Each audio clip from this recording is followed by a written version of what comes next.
JEE की ये डगर मुश्किलों से भरी है, मगर रुक जाना नहीं तू कभी हार के, क्योंकि कांटों पे ही चल के मिलेंगे तुझे तेरे सपने बहार के।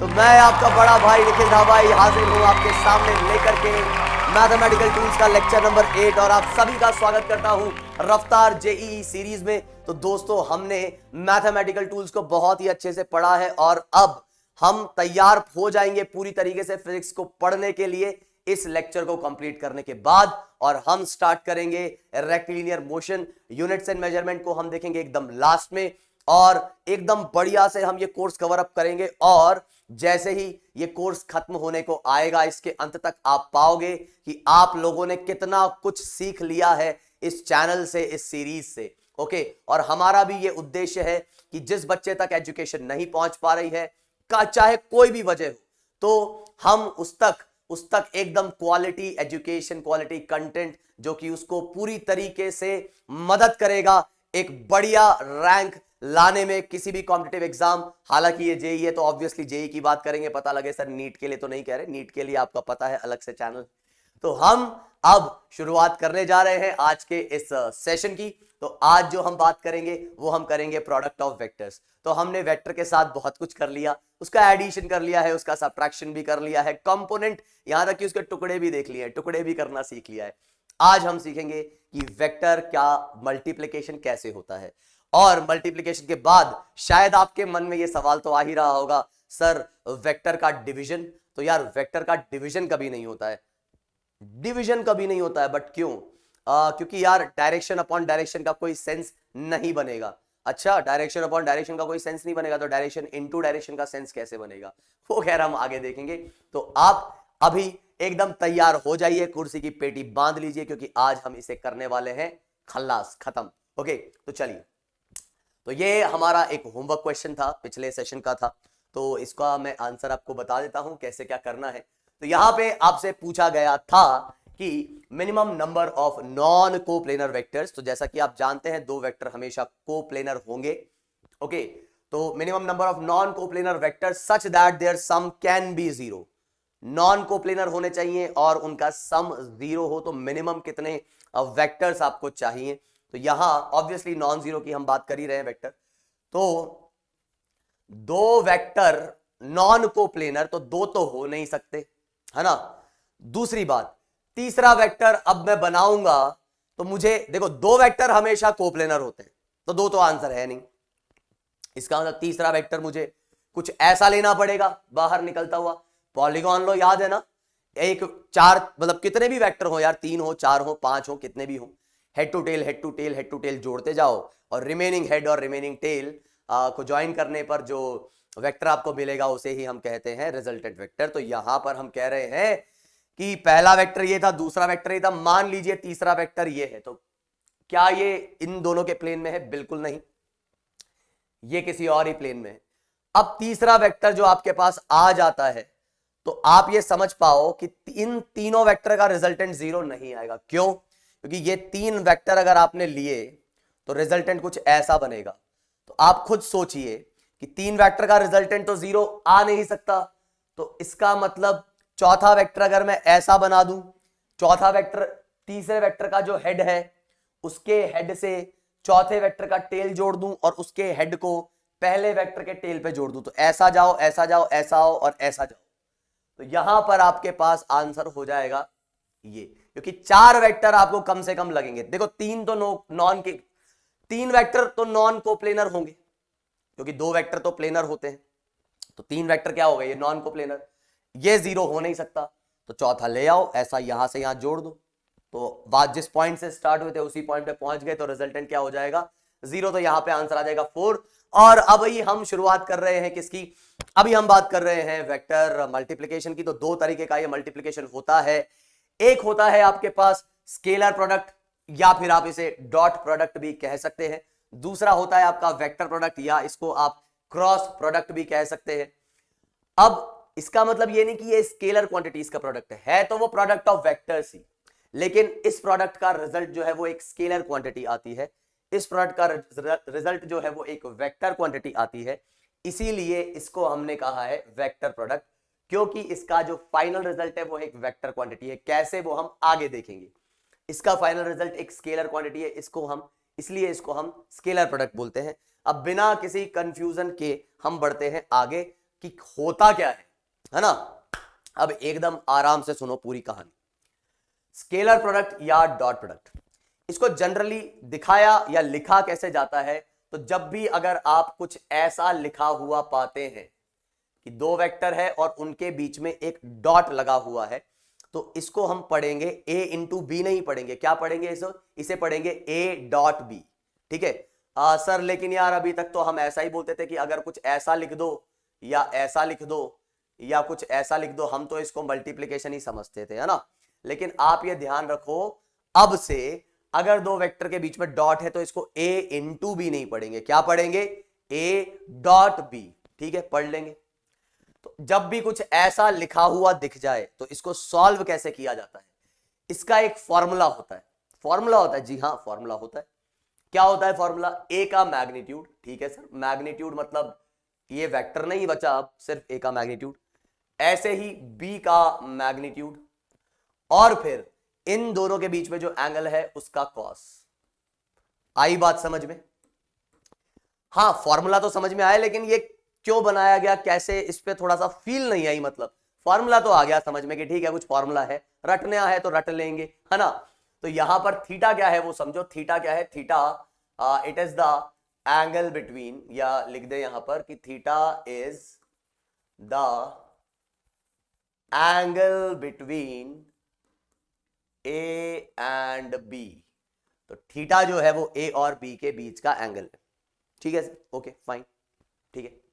लेकिन अभी भी फील नहीं आई है ना? हाँ ठीक है, कोई बात नहीं। एक एग्जांपल तो बता दो सर, इसका थोड़ा सा समझ ले। तो देखो यार, वैसे मोटे तौर पे मैं बताऊं ना, तो अभी के लिए आप क्या करें कि बस इसका एप्लीकेशन मतलब कैसे अप्लाई करते हैं, क्या फॉर्मूला है, यही समझे। आगे आने वाले चैप्टर में जब इनका यूज आएगा तब आपको यह भी समझ आएगा कि क्यों ये वेक्टर प्रोडक्ट इस तरीके से बनाया गया, क्यों ऐसी जरूरत पड़ी। ठीक है, तो अभी के लिए आप फील वाली बात इन दो चीजों के लिए छोड़ दें, आगे जब चैप्टर्स में इनका यूज आएगा तो फील भी अपने आप आ जाएगी। फिर भी जस्ट एक थोड़ा सा मतलब दिल को तसल्ली देने के लिए मैं एक एक्सप्लेनेशन दे देता हूं, एक एग्जांपल आपका बता देता हूं, है ना। जैसे आपने 9th में एक चीज पढ़ी होगी, वर्क। हाँ सर पढ़ा है, वर्क पढ़ा है हमने, बहुत मतलब बहुत फेमस क्वेश्चन भी सुना है हमने कि वो कुली जो है सामान उठा के ले जा रहा है, तो वो सामान उठा के जब ले जा रहा है तो वो कोई वर्क नहीं कर रहा है ना, सामान उठा के आगे ले जाने में कोई वर्क नहीं कर रहा है। खैर एक बात बताऊं, वो भी थोड़ा सा गलत है, जब वर्क पढ़ाऊंगा ना तब वो भी एक्सप्लेन कर दूंगा। ठीक है सर, 9th क्लास में गलत पढ़ाया था, मतलब पूरा नहीं, थोड़ा सा गलत, है ना। खैर अभी उस 9th क्लास वाली चीज की बात करते हैं। तो सर हमने कुछ ऐसा पढ़ा था कि अगर आप फोर्स लगा रहे हो किसी चीज पे और वो जब डिस्प्लेस होती है इस डायरेक्शन में जिस डायरेक्शन में आपने फोर्स लगाया उस डायरेक्शन में डिस्प्लेस हुई, तो वर्क अक्सर हम कुछ इस तरीके से लिख देते हैं कि वर्क जो है वो आ जाता है फोर्स इनटू डिस्प्लेसमेंट, है ना। तो वहां पे ऑब्वियसली आपने बात की है कि फोर्स एक वेक्टर क्वांटिटी है, डिस्प्लेसमेंट भी एक वेक्टर क्वांटिटी है ना। लेकिन अब ये दो वेक्टर्स का मल्टीप्लिकेशन हो रहा है, तो इसको यहां पे ऐसे देखोगे तो बात समझ में आ जाएगी। लेकिन अगर इसी चीज की जगह मैं आपसे कुछ ऐसा कहूं, देखो इस केस में क्या हो रहा है अभी कि आप फोर्स लगा रहे हैं, तो जी हां इस फोर्स की वजह से ही डिस्प्लेसमेंट हो रहा है, means yes this force is actually responsible for this displacement, है ना। इसकी वजह से भी इसका भी कंट्रीब्यूशन है इसके डिस्प्लेसमेंट में। ठीक है, मिटा क्यों दिया सर? रुको एक और केस बनाते हैं। अब आप मानिए कि आपने फोर्स लगाया इस तरफ और डिस्प्लेसमेंट हो रहा है इस तरफ, है ना। रस्सी पे मान लो आपने रस्सी बांध दी किसी बॉक्स पे, उस रस्सी से खींच रहे हो उस बॉक्स को, बॉक्स ऐसा चल रहा है, रस्सी आप यहां खींच रहे हो। ये एंगल कितना है आपका? मान लो थीटा एंगल है। और वर्क जो है, अब आप क्या बोलोगे? तो वर्क को निकालने से पहले एक चीज जरा सोचिए, हमने फोर्स के कंपोनेंट लेना, मतलब वेक्टर के कंपोनेंट लेना हमने सीखा है। तुम बोलोगे हाँ सर सीखा है, बिल्कुल सीखा है। तो यार अगर इस फोर्स का मैं कंपोनेंट लेता हूं इस डायरेक्शन में तो कितना आ जाएगा, तुम कहोगे सर वो एफ कॉस थीटा आ जाएगा, थीटा के साथ वाला कॉस, और इस डायरेक्शन में कंपोनेंट सर वो एफ साइन थीटा आ जाएगा। अब बात आपको ये समझनी चाहिए यहां पर कि एफ कॉस थीटा ही वो फोर्स है जिसकी वजह से डिस्प्लेसमेंट हो रहा है, एफ साइन थीटा की वजह से इधर डिस्प्लेसमेंट नहीं हो रहा है।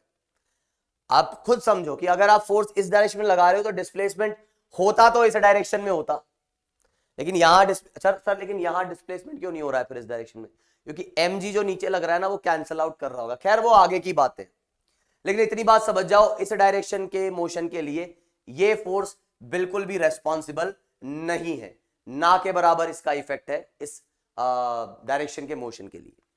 तो अगर मैं वर्क कैलकुलेट करना चाहता हूं तो मुझे ये फोर्स ना लेकर के इसके कंपोनेंट की आवश्यकता है, मतलब मैं यहां पर ये एफ कॉस थीटा लिखूंगा और F cos theta into D लिखूंगा, ना कि एफ इंटू डी। हाँ सर हमने ये फॉर्मूला भी पढ़ा है तो शायद अभी समझ में आया होगा क्यों आपने ये एफ कॉस थीटा लिखा था। आप पहले शायद याद रख लेते होंगे एफ डी कॉस थीटा, तो अब ध्यान रखो क्यों एफ कॉस थीटा लिखा, क्योंकि this component is actually responsible, जिस डायरेक्शन में डिस्प्लेसमेंट उसी डायरेक्शन वाला फोर्स उसके लिए रेस्पॉन्सिबल होगा। अब यहां पर अगर आप देखेंगे तो ये एफ आर आई है डी, तो यार तुम बोलोगे कि सर एफ डी ये दोनों वेक्टर क्वांटिटी होती है, हाँ होती है। तो बस ऐसा ही फिर कुछ फिजिसिस्ट ने सोचा यार कि जब ये एंगल भी इन दोनों क्वांटिटी से ही रिलेटेड है तो क्यों ना एक फॉर्मूला बना दिया जाए जिसको कुछ ऐसा एक नाम दे दिया जाएगा और प्रोडक्ट के लिए हम एक सिंबल यूज कर लेंगे डॉट का, और हम कह देंगे कि जब भी आपके पास दो वेक्टर क्वांटिटीज के प्रोडक्ट में ये कॉस कंपोनेंट काम में आ रहा होगा, एक क्वांटिटी का दो वेक्टर क्वांटिटी के आप प्रोडक्ट ले रहे होंगे और कॉस कंपोनेंट काम में आ रहा होगा और आपका ओवरऑल प्रोडक्ट कैसा होगा, स्केलर होगा, तो हम उसको इस सिंबल से रिप्रेजेंट कर देंगे। तो ये एक वजह रही होगी क्या करने की, स्केलर प्रोडक्ट का मतलब नामकरण करने की या उसको दुनिया में लाने की, है कि नहीं। तो ये आपके पास फॉर्मूला रहेगा ए डॉट बी का, ए बी कॉस थीटा। ए ध्यान रहे मैग्नीट्यूड है तो पॉजिटिव रहेगा, बी ध्यान रहे मैग्नीट्यूड है तो पॉजिटिव रहेगा, बचा आपका कॉस थीटा। तो ये जो कॉस थीटा है इसको आप थोड़ा सा समझ के चलें कि जब आप लिखते हो ए डॉट बी तो ये आ जाता है A B cos theta. Magnitude को मैं सिर्फ ऐसे भी लिख सकता हूं।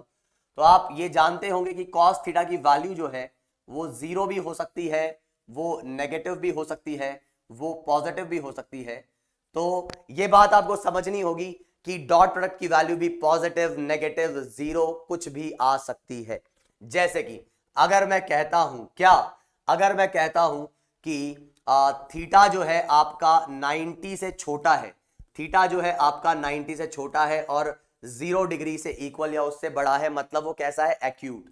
तो अगर एंगल आपका एक्यूट है तो आप ये समझिए कि कॉस थीटा की वैल्यू जो है वो ग्रेटर देन 0 आएगी, मतलब ये पॉजिटिव आएगा। तो आपका डॉट प्रोडक्ट जो है ये भी कैसा आएगा, पॉजिटिव आएगा। तो कभी भी अगर आपका डॉट प्रोडक्ट एक कैसी वैल्यू आ रहा है, पॉजिटिव रिजल्ट उसका आ रहा है, तो बात ये समझ जाइए आप कि वहां पर वो जो है एंगल एक्यूट होगा। इसी तरीके से अगर मैं बात करूं और मैं कहूं कि अपने पास अगर थीटा आ जाता है 90 डिग्री, तो हम जानते हैं कि cos 90 जो है वो 0 होता है। तो cos 90 क्योंकि 0 हो जाएगा।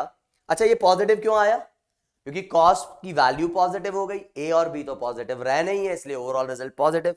अच्छा यहां पे cos 90 0 हो जाएगा तो a डॉट b जो है वो 0 आ जाएगा। तो ये भी एक बड़ी इंपॉर्टेंट बात है जो आपको ध्यान रखनी है, क्या कि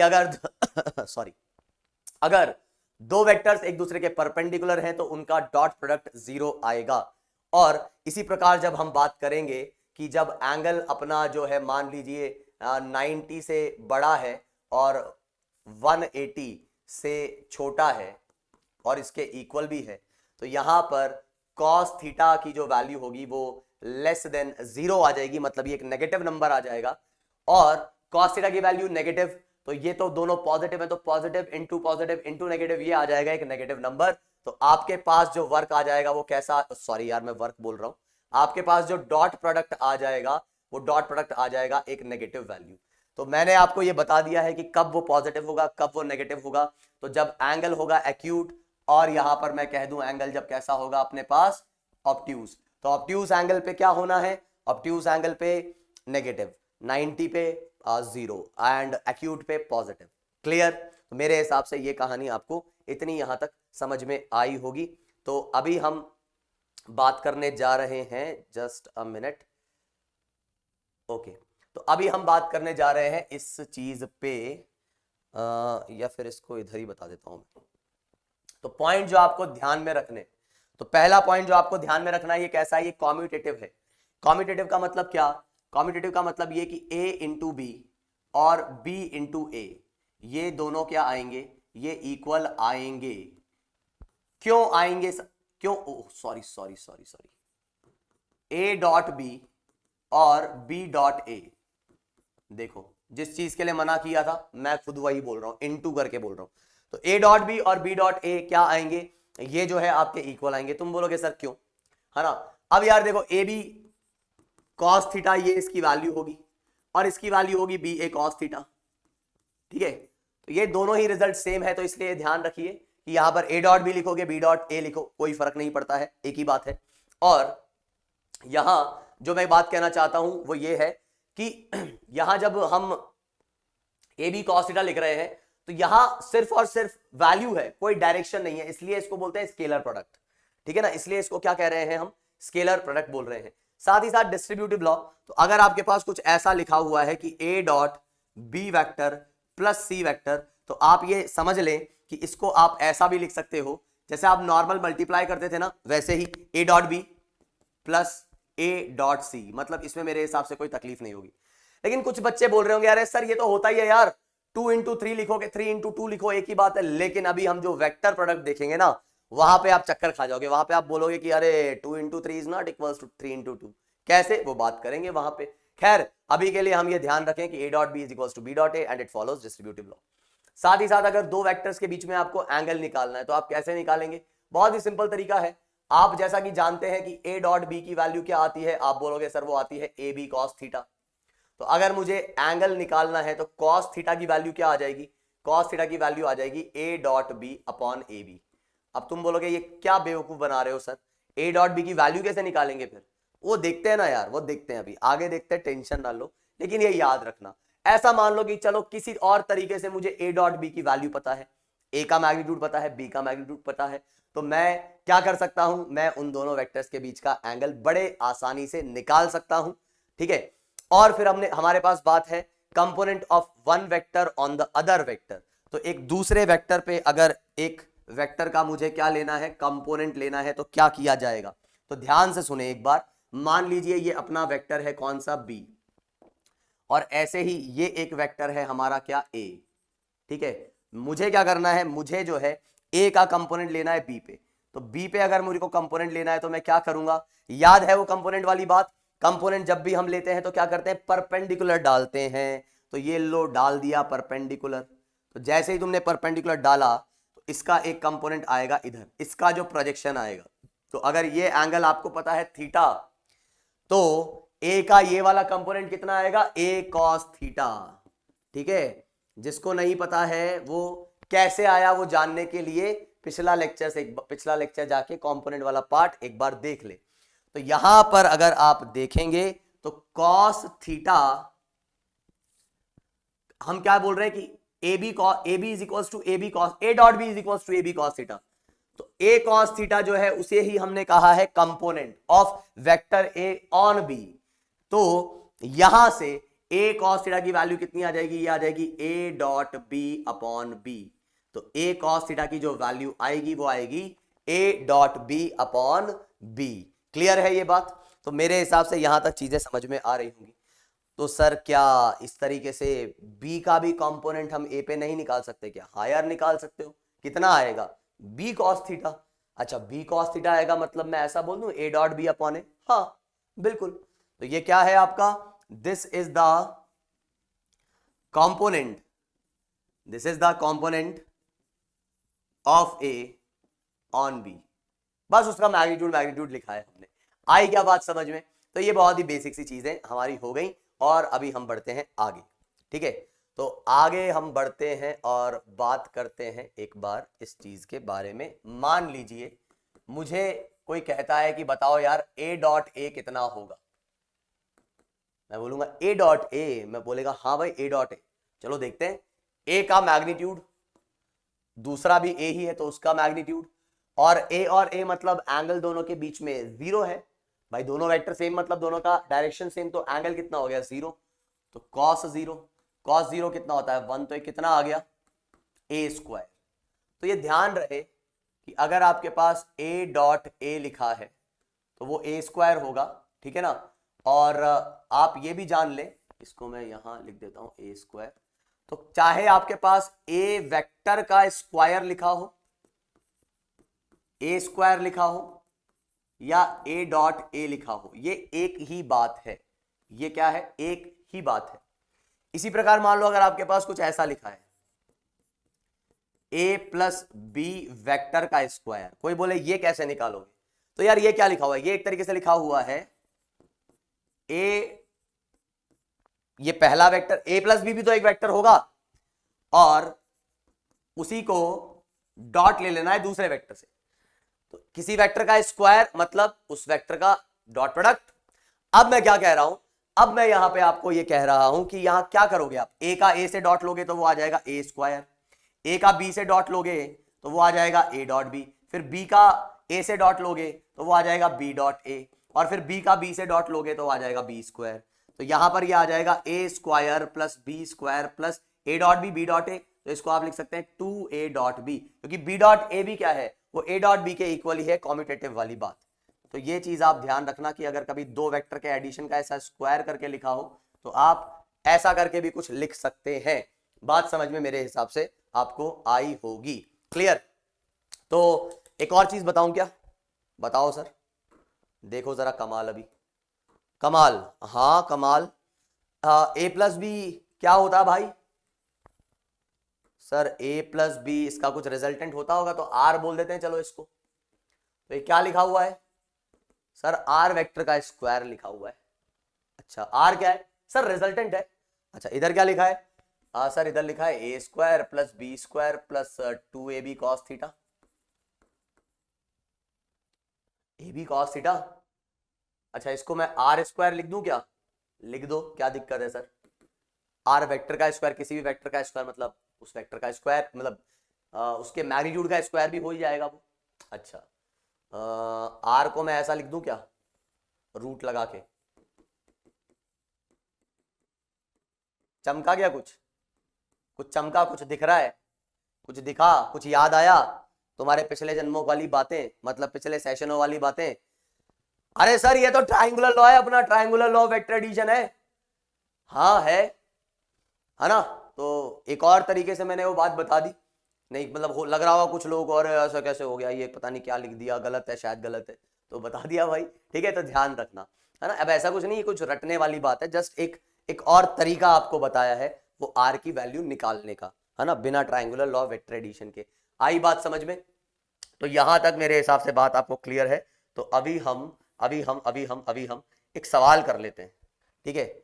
हमारा एक स्लाइड हमको लग रहा है गायब हो रखी है, हम उस स्लाइड को ढूंढ रहे हैं, वो स्लाइड मिल ही नहीं रही है। एक बहुत ही बेसिक सवाल था, लगता है गलती से हमसे डिलीट हो गई है, कोई बात नहीं, वो क्वेश्चन में लिख देता हूँ, उस टाइप का क्वेश्चन। तो जैसे मान लो आपको कुछ कहा जाए कि ए का मैग्नीट्यूड 4 है, बी का मैग्नीट्यूड 3 है, एंगल जो है आपके पास दोनों के बीच का वो आपका 120 डिग्री है। मैं इतनी देर से वही देखा यार, स्लाइड कहाँ है, अपनी स्लाइड कहाँ है, देखा उस स्लाइड शायद डिलीट हो गई गलती से मुझसे अपलोड करते वक्त। तो यहां पर A4 B3 और थीटा कितना 120। अब आपसे बोला गया कि भैया बताना यार A डॉट बी कितना आएगा, तुम कहोगे यार A डॉट बी, हाँ A डॉट बी फटाक से निकालो इसको वीडियो को पॉज करके, और उम्मीद है आपने निकाल लिया होगा। तो तुम बोलोगे सर ये लिखेंगे हम, तो A कितना आएगा, A आएगा सर 4, B कितना आएगा, ये आएगा 3, cos 120 को सर मैं ऐसा लिख दूंगा कि 90 डिग्री प्लस 30, और 90 प्लस 30 मतलब ये सेकेंड क्वाड्रेंट हो गया। और क्योंकि सर हम जानते हैं सेकंड क्वाड्रेंट में कॉस कैसा होता है, वो होता है नेगेटिव, कॉस कैसा होता है सर सेकंड क्वाड्रेंट में, नेगेटिव होता है। और यहाँ π/2 आ गया ना, हाँ, तो कॉस किस में चेंज हो जाएगा, साइन में, और इस चीज की जगह क्या आ जाएगा 30।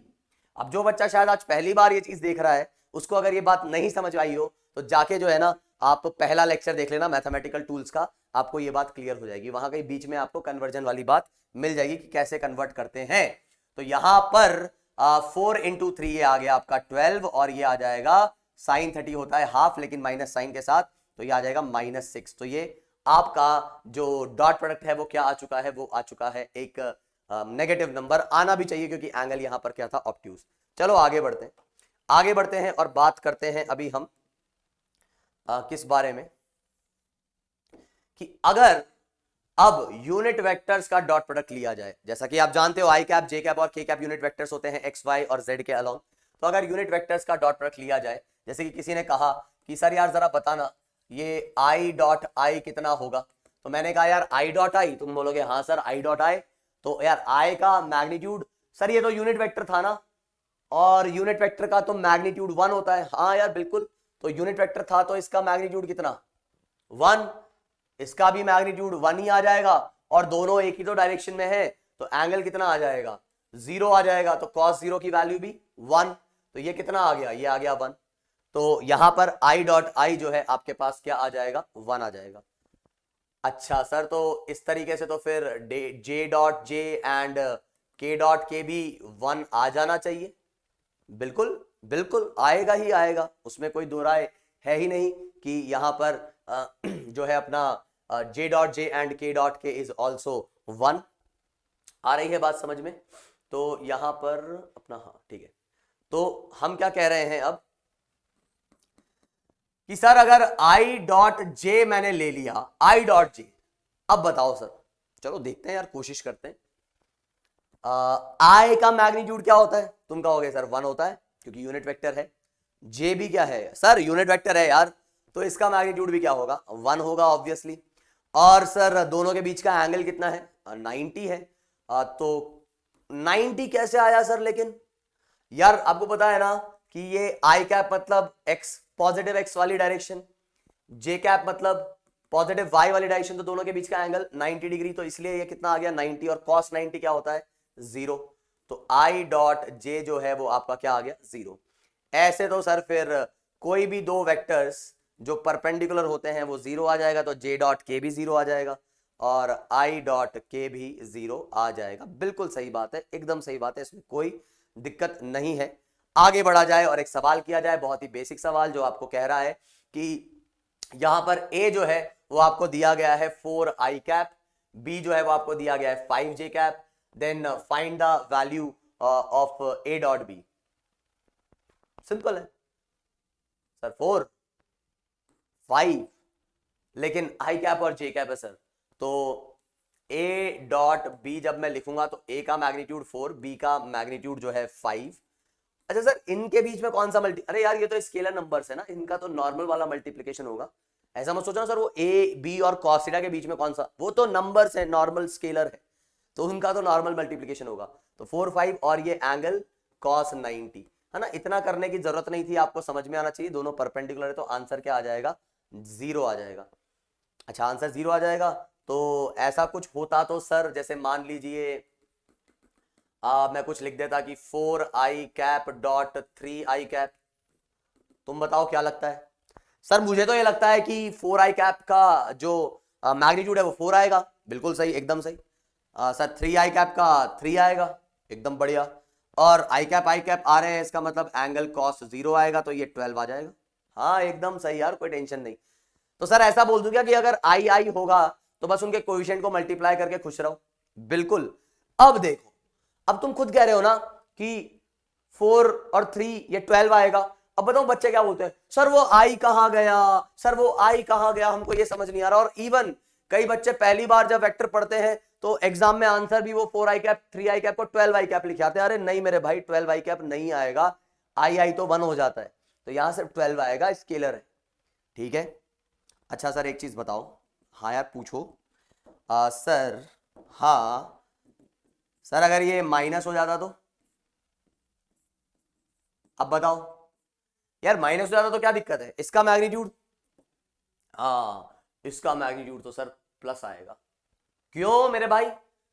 सर यार आपने तो बताया मैग्नीट्यूड मतलब पॉजिटिव क्वांटिटी। अच्छा सही बात है, सही बात है, एकदम करेक्ट। -4 आई कैप का मैग्नीट्यूड 4 आएगा। 5 का मैग्नीट्यूड 5 आएगा सर। अच्छा -4 आई कैप की डायरेक्शन सर लेफ्ट में होगी ना ये तो, हाँ सही बात है। और 5 आई कैप सर ये राइट में होगी। दोनों के बीच का एंगल 180 होगा सर, 180 होगा।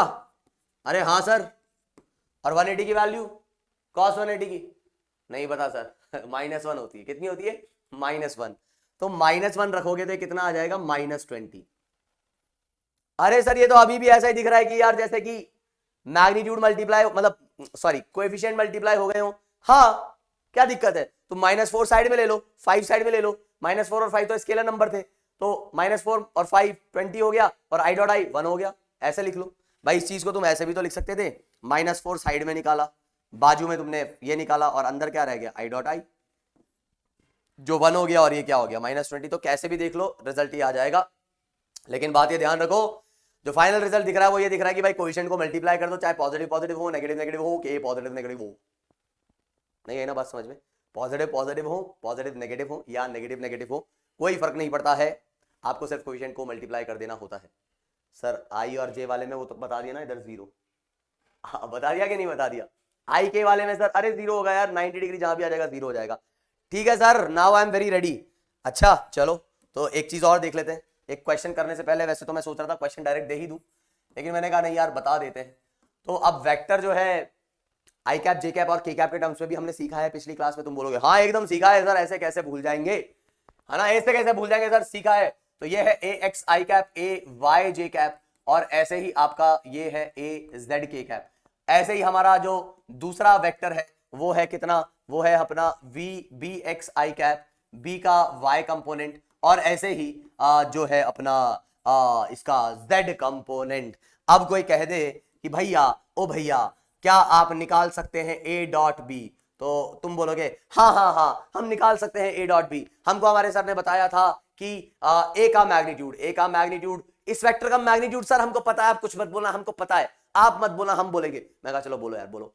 सर आपने बताया था कल a का ऐसे वेक्टर का मैग्नीट्यूड ऐसे निकलता है, रूट ले लो और कुछ ए एक्स स्क्वायर, ए वाई स्क्वायर और ए जेड स्क्वायर, है ना। और सर बी का मैग्नीट्यूड भी हम ऐसे लिख देंगे क्या? B X square, B Y square और बी जेड स्क्वायर और रूट। और सर फिर हम ना कॉस लिख देंगे, और थीटा तो हमको पता नहीं है, तो बस फिर हम हाथ बांध के खड़े हो जाएंगे और पूछेंगे कि भाई थीटा बता दो, हम आंसर बता देंगे। थीटा नहीं बताओगे तो हम आंसर नहीं बता पाएंगे। बात तो सही है। ऐसे चलोगे तो यार थीटा पता होगा तो ही आंसर बताओगे, और कोई और तरीका नहीं हो तो सकता है।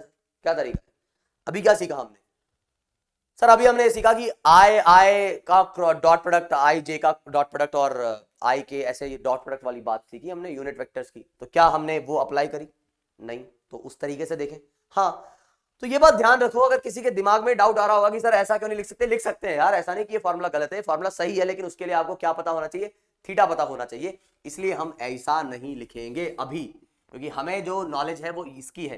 तो अभी मैं डॉट प्रोडक्ट नहीं लगा रहा हूं, अभी तो मैं सिर्फ वैल्यू लिख रहा हूं। ऐसा मत सोचना मैंने डॉट प्रोडक्ट की वैल्यू रख दी। मैंने अभी इस ए की वैल्यू एज इट इज यहां पे उठा करके पटकी है, तो ये ए की वैल्यू रखी है, डॉट प्रोडक्ट नहीं लगाया है। फिर ऐसे ही मैंने बी की वैल्यू उठा करके पटकी है, कितनी जो है वही मैं रखूंगा, मैं चेंज क्यों करूं? आई बात समझ में? आई बात। अब क्या करेंगे सर? वही डिस्ट्रीब्यूटिव लॉ कि इसका डॉट इन तीनों के साथ एक एक बार। तो जैसे कि ए एक्स आई कैप का dot B X I cap के साथ, फिर ए एक्स आई कैप का डॉट बी वाई जे कैप के साथ, फिर ए एक्स आई कैप का डॉट बी जेड के कैप के साथ, है ना। हाँ फिर अब सर इसकी बारी है, तो इस बार ए वाई जे कैप जो है वो बी एक्स आई कैप के साथ उसका डॉट होगा, फिर ए वाई जे कैप का डॉट जो है वो बी वाई जे कैप के साथ होगा, और फिर ऐसे ही ए वाई जे कैप का डॉट जो है वो बी जेड के कैप के साथ होगा। और अब बारी आ जाएगी सर इसकी, तो ए जेड के कैप का डॉट होगा बी एक्स आई कैप के साथ। सर थक गए हम, बोर हो गए सर, पक गए। तो इसका डॉट होगा किसके साथ? बी वाई जे कैप के साथ, और फिर ए जेड के कैप का डॉट होगा बी जेड के कैप के साथ। इतना खतरनाक, ऐसा बार बार लिखेंगे? अरे लिखने की जरूरत नहीं है, बस समझा रहा हूं, एग्जाम में भी लिखने की जरूरत नहीं है, अगर रिटर्न हो जाए तो, है ना, वैसे तो हो नहीं रहे अभी। तो I dot J zero, I dot के 90 डिग्री है इसलिए जीरो, जीरो नहीं zero zero, J dot I perpendicular, zero नहीं जीरो, जे डॉट के जीरो, के डॉट आई 90 डिग्री जीरो, के dot J zero, zero zero. Sir ये क्या होगा? कुछ नहीं यार, आई डॉट आई आ गया तो क्या कर दो, कोएफिशिएंट मल्टीप्लाई कर दो। मतलब आप ये कहना चाहते हो क्या कि वही जैसे ए एक्स और बी एक्स लिख दूं, क्योंकि आई डॉट आई तो 1 हो जाएगा। हाँ और तो क्या, तो फिर आप यहां पर अब ये बोलोगे कि यार इस केस में जो है तू ये लिख दे मेरे भाई कि ए वाई और B Y J dot J 1 हो जाएगा, बिल्कुल ये लिख देंगे। और फिर उसके बाद आप ये कहने वाले हो कि इस वाले केस में जो है लिख दे ए डॉट मतलब के डॉट के जो है वो 1 हो जाएगा, तो ये आ जाएगा कितना, ए जेड और बी जेड, बिल्कुल। तो आप यहां पर बस एक्स एक्स, एक्स को एक्स से मल्टीप्लाई करें, वाई को वाई से, जे को जेड को जेड से। अब बच्चे गलती क्या करते हैं, बच्चे बार बार इसमें भी आई कैप जे कैप और के कैप लगा आते हैं, नहीं लगाना है। Sir result positive negative zero क्या आएगा, कुछ भी आ सकता है यार, जैसा तुम्हें पता है डॉट प्रोडक्ट कुछ भी आ सकता है। तो इस तरीके से हम यहाँ पे निकालेंगे। सर स्कूल के अंदर रिटर्न एग्जाम जब होंगे तो मास्टर जी डंडे थोड़ी ना मारेंगे अगर मैं ये वाली स्टेप खा जाऊंगा तो, या नंबर थोड़ी ना काटेंगे, बिल्कुल नहीं, है ना। वो भी आपको अगर पढ़ाएंगे तो ऐसे ही समझाएंगे और फिर वो बोलेंगे बेटा एग्जाम के अंदर यही लिखाना। आई बात समझ में? चलो, तो इतनी बात हमने यहाँ पर समझ ली। तो अब अगर अपने पास कुछ मामला ऐसा दिया गया, वैसे यहाँ पे मैंने बस कुछ लिखने में गड़बड़ नहीं कर दी हो यार, नहीं फिर तुम कमेंट सेक्शन में जो है लिखोगे सर आपने वहां गड़बड़ कर दी। तो ये एक्स एक्स एक्स है, ये ए वाई है, और ये ए जेड है, के लिखा हुआ है यहाँ पर, के हाँ। तो आई जे के ऐसे ही इधर B X B Y B Z, ठीक है। तो अभी हम यहाँ आगे बढ़ते हैं और इस वाले की बात करते हैं। अब तुम बोलोगे कि भाई इसको कैसे सॉल्व करेंगे, तो यार वो तुम देखो कैसे सॉल्व करोगे। ए दिया हुआ है तुम्हें 2i cap 3j cap minus 5k cap, B दिया हुआ है तुम्हें minus 2ij cap minus 2i minus j cap और माइनस का 4k कैप, और तुमसे पूछा है कि भैया ए डॉट बी निकालिए। तो बताइए फटाफट से कि ए डॉट बी होगा तो क्या होगा। तो उम्मीद है कि तुमने सॉल्व कर लिया होगा एकदम झटके से। तो कितना, 2 इंटू माइनस 2 तो माइनस का 4, 2 इंटू माइनस 2 माइनस का 4, 3 इंटू माइनस 1 माइनस का 3, माइनस 5 इंटू माइनस 4 प्लस का 20। तो ये आ जाएगा अपने पास माइनस 7 प्लस 20 तो प्लस का 13, ठीक है। तो आंसर आ जाएगा इसका कितना, 13। एकदम लल्लू से चीजें हैं यहाँ पे, कुछ खास नहीं है। बिना देरी किए बढ़ते हैं हम आगे। अब यहाँ पे अपने से पूछ रहा है कि ये दो वेक्टर दिए गए हैं। अच्छा क्या ये दो वेक्टर वही है क्या, देख लेते हैं एक बार। देखो जरा 2i क्या माइनस वही है क्या नहीं, हाँ वही वेक्टर है। तो पिछला रिजल्ट यूज कर लेंगे, 13 वाला याद रखना, ठीक है। तो आपसे बोल रहा है कि यार इन दोनों के बीच का एंगल निकालिए। अरे सर क्या बात बता दी आपने यार, दो वेक्टर्स के बीच का एंगल कैसे निकालेंगे, कैसे निकालेंगे, रुको भूल गए इतना जल्दी। तुम बोलोगे सर नहीं भूले, फिर भी जस्ट बताने के लिए एक बार और, एंगल बिटवीन टू वेक्टर्स कैसे निकालोगे, A dot B upon A B, A dot B upon A B, ठीक है sir, A dot B upon A B. तो निकालो भाई दो वेक्टर्स के बीच का एंगल। क्या करेंगे, एंगल अगर निकालना है तो हम लिखेंगे A dot B upon A B. तो ए डॉट बी की वैल्यू कितनी आ गई थी, 13 आ गई थी सर, 13। तो लिख दो ऊपर 13। और फिर ए का मैग्नीट्यूड, ए का मैग्नीट्यूड कैसे निकालोगे सर, ए का मैग्नीट्यूड वो तरीका बताया था ना आपने, वही लगा देंगे। 2 का स्क्वायर 4, फिर 3 का स्क्वायर 9, माइनस 5 का स्क्वायर माइनस 25। अरे नहीं, माइनस 5 का स्क्वायर तो प्लस 25 हो जाएगा ना मेरे भाई। अच्छा प्लस 25, ठीक है। और ऐसे ही इधर माइनस 2 का स्क्वायर प्लस का 4, स्क्वायर होके वो प्लस 4 हो जाएगा, प्लस 1 और प्लस 16। मेरे हिसाब से इतनी बात तुम्हें समझ में आई होगी। बाकी फिर क्या लिखोगे, फिर कुछ नहीं, ये अपने पास जो भी बन रहा है तो जैसे यहां अगर मैं देखूं तो ये आ गया अपने पास कितना, 38 आ गया शायद, है ना। एक मिनट, 4 4 8 38 नहीं, 38 कहाँ बोल रहा हूँ यार मैं भी, क्या हो गया मेरी कैलकुलेशन को। तो भाई अपने पास कितना, नहीं सही तो है, 25 और 4 कितना हो गया, 25 4 29, और 29 में 9 जोड़ दिए तो ये आ गया 38, ठीक है। तो यहां तक मेरे हिसाब से बात क्लियर होगी। अब अब हम कह रहे हैं इसको, तो इसको क्या बोलेंगे भाई, 16 4 20 और ये कितना आ जाएगा 21। अब सर इसका क्या करें बताओ, क्या करें, अचार डालें? नहीं, बस ये आंसर हो गया। ये कैसा आंसर हो गया सर? अब यार ऐसा ही आंसर है, अब इसको सॉल्व थोड़ी ना कर पाओगे तुम। इसकी वैल्यू दे रखी है तुम्हें, मान लो इतना डिग्री उतना डिग्री, तो तुम लिख दो। बाकी इससे ज्यादा तुम ऐसा भी लिख सकते हो कि cos inverse root of 13, sorry 13 by, इसको मल्टीप्लाई करके लिखना है तो लिख देना। अब मल्टीप्लाई तुम कर लेना मेरे भाई, ठीक है सर। लेकिन हमको ऑप्शन अगर साइन इनवर्स में दिया होगा फिर क्या करेंगे? कोई दिक्कत नहीं है यार। मान लो अगर तुम्हें कभी भी cos थीटा की वैल्यू दी जाती है कुछ x बाय वाई, मतलब एक तरीके से तुम्हें क्या दिया गया है, तुम्हें बेस दिया गया है और हाइपोटेनियस दी गई है, तो तुम परपेंडिकुलर अपने आप निकाल सकते हो Y square minus X square करके। अब तुम साइन थीटा भी लिख सकते हो perpendicular upon hypotenuse, tan theta भी लिख सकते हो परपेंडिकुलर अपॉन बेस। जो एंगल के मतलब जो फंक्शन के फॉर्म में लिखना है उस फंक्शन के फॉर्म में तुम थीटा को लिख सकते हो। आई बात समझ में? तो मेरे हिसाब से ये क्लियर होगा। बढ़ते हैं आगे बिना देरी किए और बात करेंगे हम इस वाले सवाल की। इस वाले सवाल में जो है हमको क्या दिया गया है? इस वाले सवाल में हमें दिया गया है कि वेक्टर है अपना 2i cap plus 3j cap minus 5k cap, B vector है अपना minus 2i cap minus mu और minus 4k cap, minus mu j cap minus 4k cap. Find the value of mu, अच्छा question ही पूरा नहीं है, लिख तो दूं मैं। Find the value of mu if a is perpendicular to b। अगर a b के परपेंडिकुलर है तो म्यू की वैल्यू बताइए। अब तुम कहोगे ए और बी के परपेंडिकुलर है तो म्यू की वैल्यू कैसे बताएंगे? क्या पढ़ रहे हैं हम सर? डॉट प्रोडक्ट पढ़ रहे हैं हम। अच्छा, डॉट प्रोडक्ट में अगर दो वेक्टर परपेंडिकुलर होते हैं तो कितना डॉट प्रोडक्ट आता है उनका? नहीं पता सर, याद करो sir. A B cos theta बताया था, थीटा की जगह 90 डालेंगे, कॉस 90 जो है 0 आ जाएगा। 0 आ जाएगा सर, 0 पक्की बात? हाँ सर पक्की बात, 0 आ जाएगा। तो फिर करो सॉल्व। इसका डॉट प्रोडक्ट क्या आ जाएगा? 0। तो ध्यान रखना कोई भी दो वेक्टर अगर परपेंडिकुलर होंगे तो उनका डॉट प्रोडक्ट 0 आ जाएगा। तो यहां पर हम क्या कहेंगे कि a डॉट बी वो क्या है? 0। फटाफट से वीडियो पॉज करके बताइए म्यू कितना आया। तो डॉट प्रोडक्ट ले तो 2 माइनस 2 माइनस 4, 3 माइनस म्यू, ये आ जाएगा माइनस का 3 म्यू। म्यू क्या है? एक अननोन है बस। तो ये ऐसा क्या अननोन लिया है जो दिमाग की दही कर रहा है हमारा? कोई नहीं, सिंबल है, इसको देख के क्या घबराते हो भाई। और ये माइनस माइनस ये कितना हो गया अपना? प्लस 20। कुछ गड़बड़ तो नहीं कर दी बकवास करते करते? नहीं की। तो यहां से अब क्या करेंगे? कुछ नहीं, सॉल्व करेंगे। और क्या करोगे?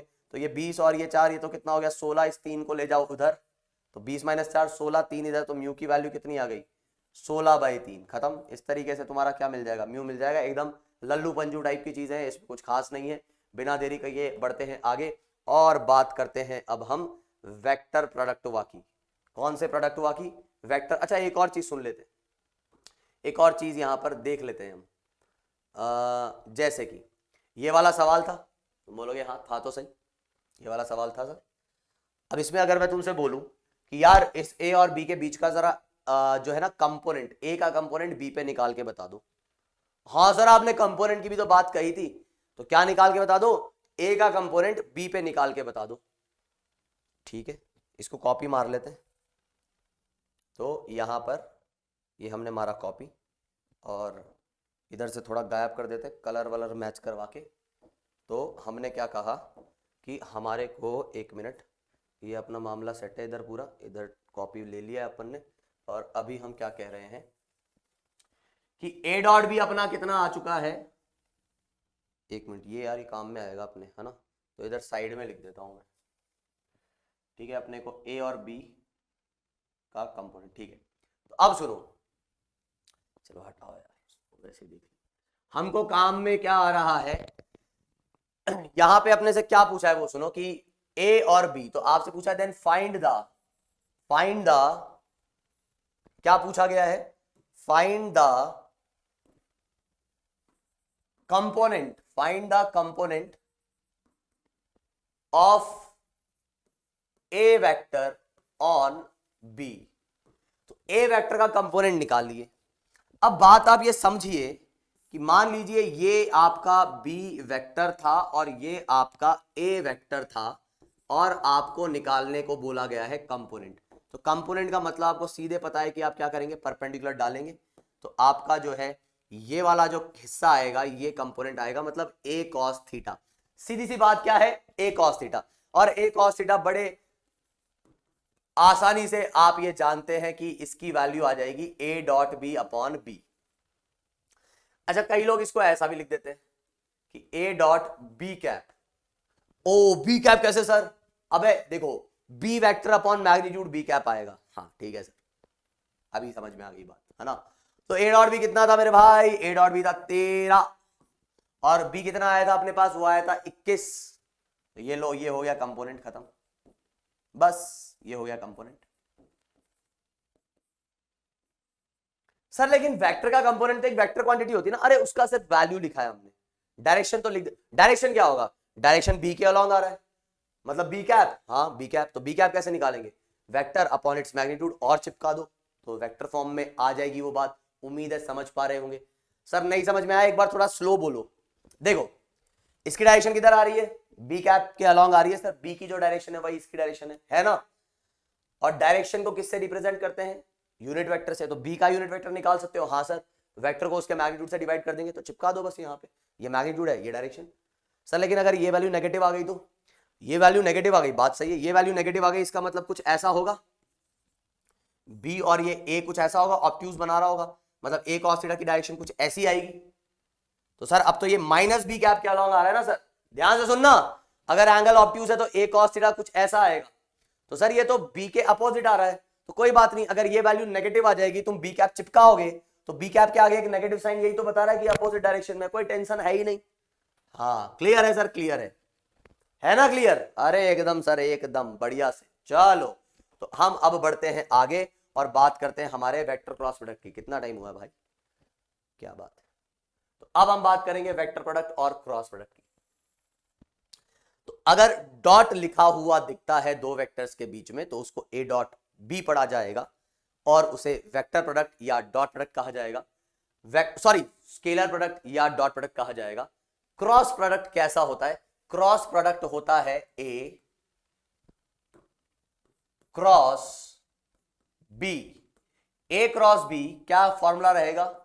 ए बी साइन थीटा। सर इसका कहां यूज आता है भाई? आगे आएगा यूज, अभी से बता दो ना सर। यार अभी से बता के क्यों मैं टाइम वेस्ट करूं जब मैं वहां बताऊंगा? तुम क्या चाहते हो हम बस मैथमेटिकल टूल्स ही पढ़ते रहे? अरे नहीं नहीं, बिल्कुल ऐसा नहीं चाहते। तो बस ध्यान रखो, अभी एप्लीकेशन सीखो। अभी क्या सीखो? एप्लीकेशन। मीनिंग फील व्हील सब आगे आ जाएगा, टेंशन ना लो। क्लियर? हाँ सर क्लियर। तो अभी बस इसका एप्लीकेशन सीखो। तो ये तो सर लेकिन ए बी साइन थीटा, ये तो सिर्फ आप न्यूमेरिकल वैल्यूज की बात कर रहे हो। डायरेक्शन कहां है? एकदम सही पकड़ा। अगर आप ये सोच रहे हो डायरेक्शन के बारे में, अगर आपने सोचा तो ऑब्वियसली उसको एक यूनिट वेक्टर से मैं रिप्रेजेंट करूंगा।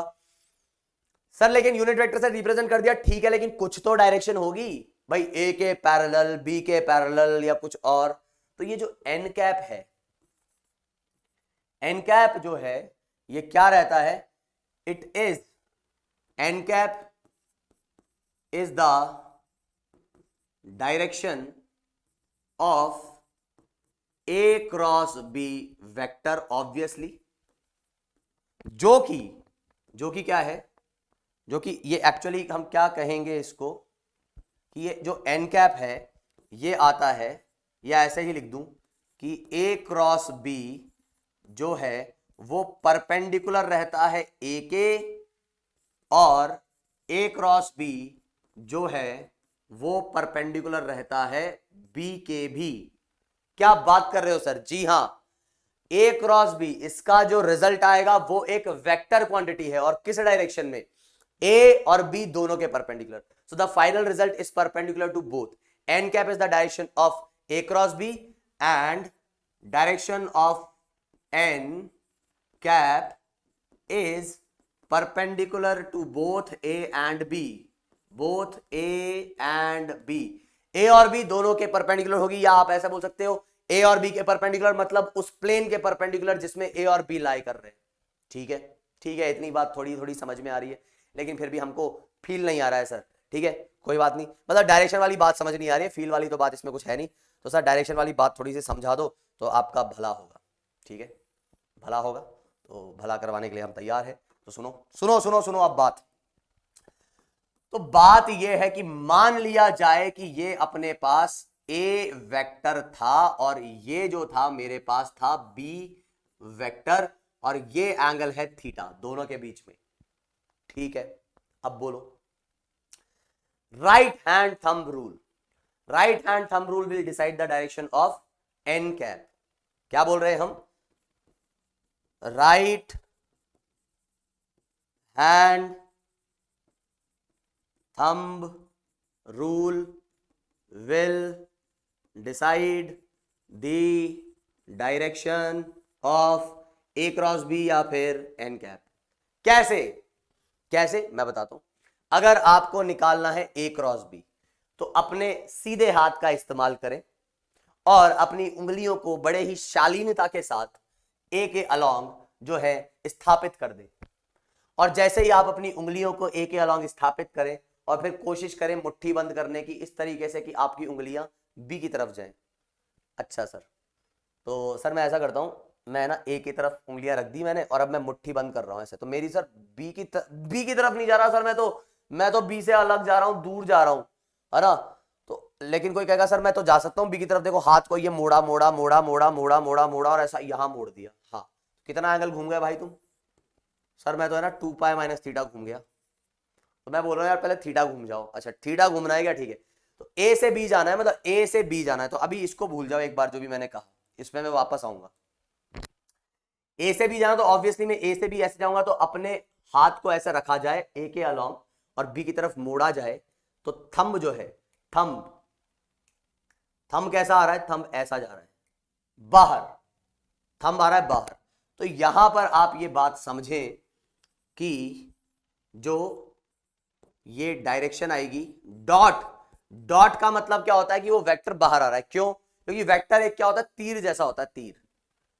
ठीक है, वेक्टर क्या होता है? एक तीर जैसा जो है ना हम वेक्टर को बनाते हैं लगभग। तो एक एरो को अगर तीर तुम्हारी तरफ आ रहा है तो तुमको उसको पॉइंट दिखेगा, और तीर अगर तुमसे दूर जा रहा है मतलब ऐसा अंदर जा रहा है तो तुमको उसकी पूंछड़ी दिखेगी। तो अंदर जाते हुए तीर को ऐसा दिखाएंगे, अंदर जाते हुए वेक्टर को, किसी वेक्टर की डायरेक्शन ऐसी अंदर होगी तो उसको ऐसा दिखाएंगे, और किसी वेक्टर की डायरेक्शन अगर बाहर होगी तो उसको डॉट से दिखाएंगे। तो यहां इसलिए मैंने उसको डॉट से दिखाया है ऐसा। हाँ भाई, अच्छा इसका मतलब आप ये कहना चाह रहे हो कि अगर ए और बी में अगर मैं B cross theta B cross A निकालना चाहूं तो क्या मुझे अपनी उंगलियां ऐसा बी से ए की तरफ मोड़नी होगी? जी हाँ, बिल्कुल एकदम सही सोच रहे हैं आप। और सर बी से ए की तरफ मोड़ूंगा तो डायरेक्शन तो अंदर आ जाएगी। एकदम सही सोचा आपने। तो क्या इसका मतलब आप ये कहना चाहते हैं कि क्रॉस से बी क्रॉस ए को रिप्रेजेंट किया जाएगा? एकदम सही। सर अब एक और बात मैं पूछना चाहता हूं। जी आप बिल्कुल पूछें। सर ये डायरेक्शन, इसको अगर मैं लिखता हूं तो मैंने लिखा ए बी साइन थीटा, और इस डायरेक्शन को मैंने कह दिया एन कैप। क्या बोल दिया मैंने? N cap. तो क्या सर जब मैं इसकी बात करूंगा तो एंगल तो दोनों के बीच में थीटा ही है, लेकिन डायरेक्शन क्योंकि इस तरफ है, तो अगर ये वाला यूनिट वेक्टर एन कैप है तो क्या ये वाला माइनस एन कैप नहीं होगा? बिल्कुल होगा, क्यों नहीं होगा? तो सर क्या मैं इसको ऐसा लिखूंगा फिर? हाँ यार, और तो क्या। जब भाई दोनों वेक्टर, इसका ए क्रॉस बी का डायरेक्शन है बाहर और बी क्रॉस ए का कैसा है? अंदर, तो आप ऐसा ही लिखेंगे। तो सर ये तो फिर अलग अलग रिजल्ट आ गया। हाँ, तो इसलिए तो हम बोलते हैं कि ये ए क्रॉस बी और बी क्रॉस ए इक्वल नहीं है, ये कॉम्यूटेटिव प्रॉपर्टी को फॉलो नहीं करता है। आई बात समझ में? तो वेक्टर प्रोडक्ट में ऐसा नहीं है। अच्छा, तो फिर कैसा है?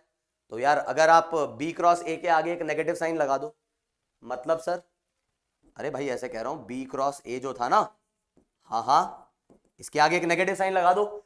सर लेकिन वेक्टर के आगे एक नेगेटिव साइन लगाते हैं तो उसका डायरेक्शन तो चेंज हो जाता है। हाँ, तो बी क्रॉस ए और ए क्रॉस ए में क्या डिफरेंस है? ए क्रॉस बी में क्या डिफरेंस है? दोनों की डायरेक्शन ही तो अलग है। तो अगर बी क्रॉस ए के आगे एक नेगेटिव साइन लगा दिया तो उसकी डायरेक्शन इधर हो जाएगी।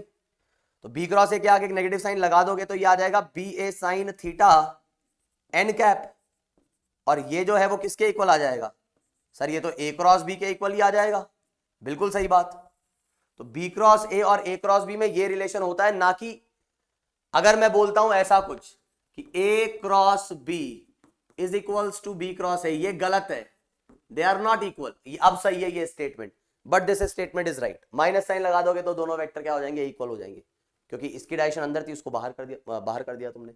आई क्या बात समझ में? तो इस तरीके से आप जो है इसको सॉल्व कर सकते हैं। बाकी राइट हैंड थंब रूल से इसको कुछ ऐसा भी दिखाते हैं 3D में, अगर इसको बनाने की कोशिश की जाए तो कुछ आप ऐसा भी बोल सकते हो, जैसे मान लो आपके पास जो है ये आपका थंब है, ठीक है, और ये आपकी जो है फिंगर्स हैं, आई बात समझ, दूसरी तीसरी और ये चौथी फिंगर, और भाई साहब ये आपका हाथ है ना, 2.5 किलो का हाथ है शायद, ठीक है। तो यहां जैसा कि आप देख पा रहे हैं, बड़े आसानी से आप इधर से देख पा रहे होंगे कि आपने हाथ को कैसा मोड़ा, ऐसा मोड़ा, तो ये जो वेक्टर है वो कैसा जा रहा होगा, ये वेक्टर मान लीजिए कि अगर ए था तो ए वेक्टर कुछ ऐसा होगा, ठीक है, और बी वेक्टर जो है वो कुछ ऐसा होगा। ये तुमको समझ में आ रहा है, ये दोनों वेक्टर ऐसे प्लेन में ऐसे ऐसे रखे हुए, एक ऐसा और एक ऐसा और एक ऐसा, तो ए क्रॉस बी, तो ये जो डायरेक्शन आएगी वो किसकी आएगी, वो आएगी ए क्रॉस बी की। उम्मीद है बात समझ में आई होगी। तो ए क्रॉस बी जो है वो ए के भी परपेंडिकुलर है और वो जो है बी के भी परपेंडिकुलर है, दोनों के परपेंडिकुलर है कौन, ए क्रॉस बी, ठीक है। अच्छा सर तो एक बात बताओ, हाँ यार पूछो ना, बिल्कुल पूछो सर, एक चीज बताओ, अगर ए क्रॉस बी ए के परपेंडिकुलर है तो इसका रिजल्ट क्या आएगा सर बताओ। अब ऐसा लिख सकते हैं क्या, क्यों नहीं लिख सकते सर, ए क्रॉस बी अपने आप में एक वेक्टर है, हाँ है तो सही, और दो वेक्टर का हम डॉट प्रोडक्ट कर सकते हैं, हाँ तो सही है, तो बताओ सर क्या आएगा फिर, बताओ मैं, यार तुम बताओ, सोचो जरा क्या आना चाहिए। सर ये इसके परपेंडिकुलर है, हाँ है, तो आपने तो बताया था कि परपेंडिकुलर वेक्टर्स का डॉट प्रोडक्ट 0 आता है, तो बस 0 आ जाएगा, बिल्कुल सही बात। तो सर इसका मतलब तो फिर अगर मैं कुछ ऐसा लिख दूं तो सर जी आप तो ये भी बोलोगे कि यार ये भी 0 आएगा, हाँ यार बिल्कुल मैं यही बोलूंगा, अगर तुम ऐसा लिखोगे तो उसका भी 0 आएगा, क्योंकि ये वेक्टर और तो ये अपने आप में एक वेक्टर है भाई, ये अपने आप में एक वेक्टर है ना। सर ऐसा होता है क्या कि दो वेक्टर का प्रोडक्ट वेक्टर, अरे आएगा, दो वेक्टर का प्रोडक्ट वेक्टर भी आएगा, रुको तो सही, आएगा वो, और इसकी डायरेक्शन भी निकल के आ रही, इसकी डायरेक्शन भी निकल के आ रही है। चले तो एक क्वेश्चन करें बहुत ही सिंपल सा, चलिए बिल्कुल करते हैं, टाइम देखते हैं बिल्कुल। तो यहां पर एक क्वेश्चन देख रहे हैं, इसमें अपने को क्या बोल रहा है कि magnitude of a scalar product of two vector is 8, ठीक है। तो दो वेक्टर का स्केलर प्रोडक्ट का मैग्नीट्यूड आपको दिया गया 8, और उसके वेक्टर प्रोडक्ट का मैग्नीट्यूड है 8√3, 8√3। The angle between them is, आपको एंगल पूछा है, फटाफट से इसको सॉल्व करके निकालो, एकदम बच्चों वाला सवाल है। तो ए बी कॉस थीटा, ध्यान बस ये देना कि वेक्टर प्रोडक्ट का भी मैग्नीट्यूड दिया है, तो ए बी कॉस थीटा दिया हुआ है आपको 8, और ए बी साइन थीटा दिया हुआ है आपको 8√3, डिवाइड कर दो, ए बी से ए बी कट जाएगा, आई बात समझ में। तो यहां पर ए बी से ए बी जो है वो क्या होगा, कट जाएगा, ये कैसे, एक मिनट यार, तो यहां पर क्या हो जाएगा, ए बी से ए बी कट जाएगा, और tan थीटा की जो वैल्यू है वो आ जाएगी आपके पास कितनी, वो आ जाएगी √3। tan थीटा जो आ जाएगा आपके पास कितना आ जाएगा, वो आ जाएगा √3, ठीक है। अब tan थीटा की वैल्यू √3 कब आती है भाई, tan थीटा की वैल्यू √3 कब आती है, tan थीटा की वैल्यू √3 आती है हमारे पास, अब थोड़ा सोचना है यहां पे, तो सर tan थीटा की वैल्यू √3 60 पे आती है, लेकिन यार 60 से बड़े एंगल, 90 से बड़े एंगल भी दे रखे हैं, यही तो दिक्कत है सर, 90 से बड़े एंगल भी दे रखे हैं। तो आपको पता होगा ना tan पाई, अच्छा 90 से बड़ा है, तो आपको शायद ये ध्यान हो कि सेकंड क्वाड्रेंट, देखो √3 ये वैल्यू आ रही है मैग्नीट्यूड, तो आप इस बात को समझे कि ये ऐसे भी हो सकता है, प्लस और माइनस वाले भी हो सकते हैं ना, ऐसा नहीं कि दोनों क्योंकि मैग्नीट्यूड हमेशा कैसा बोला जाता है, पॉजिटिव बोला जाता है। तो आप ये बात समझे कि यहाँ पे पॉजिटिव वैल्यू लिखी है, तो हो सकता है ये नेगेटिव भी हो, हाँ ऐसा भी हो सकता है कि ये दोनों नेगेटिव, ऐसा भी हो सकता है कि ये दोनों पॉजिटिव हो, ऐसा हो सकता है कि एक पॉजिटिव और एक नेगेटिव भी हो। तो आंसर तो अपने को 90 डिग्री से जो है वो छोटा वाला दे रखा है, मतलब 90 से छोटे भी दिए हुए, तो 90 से छोटे मतलब दोनों पॉजिटिव चलेगा। सर 90 और 180 के बीच में साइन तो पॉजिटिव होता है, लेकिन कॉस नेगेटिव हो सकता है, हाँ बिल्कुल। तो इधर ये बात ध्यान देना आप कि इधर इसका मैग्नीट्यूड दिया गया है, तो हो सकता है कि वो एंगल 90 से 180 के बीच में ऐसा हो कि भाई ऐसा कैसा हो, मतलब कॉस की वैल्यू नेगेटिव आएगी अगर इन दोनों के बीच में, 90 से 180 के बीच में, इन दोनों के बीच में नहीं, 90 से 180 के बीच का अगर एंगल हुआ तो क्या कॉस नेगेटिव नहीं होगा, हाँ सर होगा। तो फिर उस केस में क्या बोलोगे सर? उस केस में तो फिर माइनस के लिए भी चेक करना पड़ेगा, करना पड़ेगा ना? हाँ सर करना तो पड़ेगा। तो फिर मुझे बताओ जरा, क्या tan पाई माइनस थीटा आप जानते हैं कितना होता है? हाँ सर जानते हैं, माइनस tan थीटा होता है। तो ऐसा भी तो हो सकता है कि tan थीटा की वैल्यू जो आप कह रहे हो कि अगर ये थीटा मान लीजिए कितना हो जाए अपने पास, पाई माइनस जो हमने इधर से 60 निकाला, तो अगर पाई माइनस 60 होता तो, हाँ सर पाई माइनस 60 होता तो मैं इसको ऐसा लिख देता, लिखते ना आप, और अब ये आ जाता, मतलब ऐसा लिख देता सर, और फिर ये कितना आ जाता? ये सर -√3 आ जाता। तो -√3 भी तो इसमें कंसिडर करेंगे, हाँ सर करना तो चाहिए। तो पाई मतलब 180, 180 माइनस 60 मतलब 120। तो ये ध्यान रखना हमेशा। सर अभी भी बात समझ नहीं आ रही, एक बार दोबारा बता दो ना यार। बस मैं इतना बोल रहा हूं कि वहां मैग्नीट्यूड बोला गया, तो सर मैग्नीट्यूड यही तो होता है? नहीं, मैग्नीट्यूड का मतलब होता है पॉजिटिव वैल्यू ऑलवेज, है ना? तो ये वैल्यू नेगेटिव भी आ सकती है। ये अगर साइन आपका कैसा आ जाए, साइन आपका 180 से बड़ा आ जाए तो ये नेगेटिव हो सकता है। कॉस आपका 90 से 180 के बीच में आ जाए, या 90 से 270 के बीच में आ जाए, तो भी ये कैसा आ जाएगा? नेगेटिव हो सकता है। तो इसकी वैल्यू नेगेटिव भी हो सकती है, तो वो नेगेटिव भी कंसीडर करना पड़ेगा, क्योंकि ऑप्शन में वो वाले एंगल्स हैं। 90 और 180 के बीच में हुआ तो ये प्रोडक्ट नेगेटिव आएगा आपका, तो नेगेटिव लेंगे तो ये माइनस का √3 निकलेगा। तो माइनस का √3 किस पे आएगा? इस एंगल पे आएगा जो 120 है। तो ये ध्यान रखा जाए। चलो सर आगे बढ़ो और बात करो इसकी। चलो देखते हैं क्या दिया गया है। यहां बोला है कि vector A points vertically downwards. उस भाई साहब वर्टिकली डाउनवर्ड्स, जी हाँ वर्टिकली डाउनवर्ड्स। तो ई WNS, east west north south. कैसे बनाएंगे? अपने इंडिया के मैप के अकॉर्डिंग बनाएंगे। क्यों बनाया? क्योंकि यहां पर कुछ मेरे को ईस्ट वेस्ट नॉर्थ साउथ दिख रहा है। तो इस सवाल को करने से पहले एक चीज जान लो, कभी भी ईस्ट वेस्ट नॉर्थ साउथ की बात आ जाए तो भाई साहब ये हॉरिजॉन्टल प्लेन है। ऐसा नहीं नॉर्थ ऊपर होता है, ऊपर नहीं होता नॉर्थ, ये हॉरिजॉन्टल प्लेन है। ऐसे जो मान लो ये ईस्ट है, ये वेस्ट है, ये नॉर्थ है, ये साउथ है, तो तुम ऊपर से देख रहे हो। तो वर्टिकल डायरेक्शन कहां होगी सर? यहां। वो ऐसी बाहर होगी। वर्टिकल कैसी होगी? ऐसी बाहर। और वर्टिकली अपवर्ड्स बाहर, वर्टिकली डाउनवर्ड्स अंदर। समझे बात को? ये हॉरिजॉन्टल प्लेन है तो वर्टिकली अपवर्ड्स ऐसी होगी, वर्टिकली डाउनवर्ड्स ऐसी होगी। क्लियर? ठीक है, अब क्वेश्चन पढ़ते हैं। क्वेश्चन में कह रहा है a vector A points vertically downwards. Okay, तो इसका मतलब ये हो गया कि ए वेक्टर जो है वो ऐसा अंदर की तरफ है। ठीक है साहब। B points towards east. ठीक साहब, बी की डायरेक्शन ये है। तो आपसे पूछ रहा है then the product of vector A cross B. अब तुम निकालो, राइट हैंड है तुम्हारे पास, यूज करो। ए के अलोंग अपनी उंगलियों को रखो और बी के अलोंग मोड़ो, देखो क्या होगा। ए ऐसा अंदर जा रहा है, ऐसा ऐसा अंदर जा रहा है, और बी ऐसा जा रहा है। तो अपनी उंगलियों को ए के अलोंग रखो और बी की तरफ ऐसा मोड़ोगे तो थंब आपका जा रहा है नीचे। नीचे मतलब ये साउथ डायरेक्शन को रिप्रेजेंट कर रहा है। तो आंसर आ जाएगा कितना? साउथ। खत्म। खत्म, कुछ नहीं था इस सवाल में, बिल्कुल बेसिक था। बस आपको राइट हैंड थंब रूल की प्रॉपर्टी पता होनी चाहिए। ठीक है सर, तो आगे बढ़े। अच्छा, आगे बढ़ने से पहले एक बात ये देख लें हम। तो यहां पर ये ध्यान रखें कि ये कॉम्यूटेटिव लॉ को फॉलो नहीं करता है, मतलब A cross B is not equals to B cross A. ये मैंने लिखवा दिया है आपको। तो ए क्रॉस बी फिर किसके इक्वल होता है? ये होता है minus of B cross A के इक्वल। लेकिन हाँ, अगर आपके पास ऐसा कुछ लिखा हुआ है कि ए क्रॉस बी का magnitude, then you can say that magnitude तो सेम है ना भाई। मैग्नीट्यूड मतलब A B cos theta positive आए नेगेटिव आए, पॉजिटिव वैल्यू आपको चेक करनी, तो मैग्नीट्यूड तो इक्वल है। विद डायरेक्शन ये सेम नहीं है।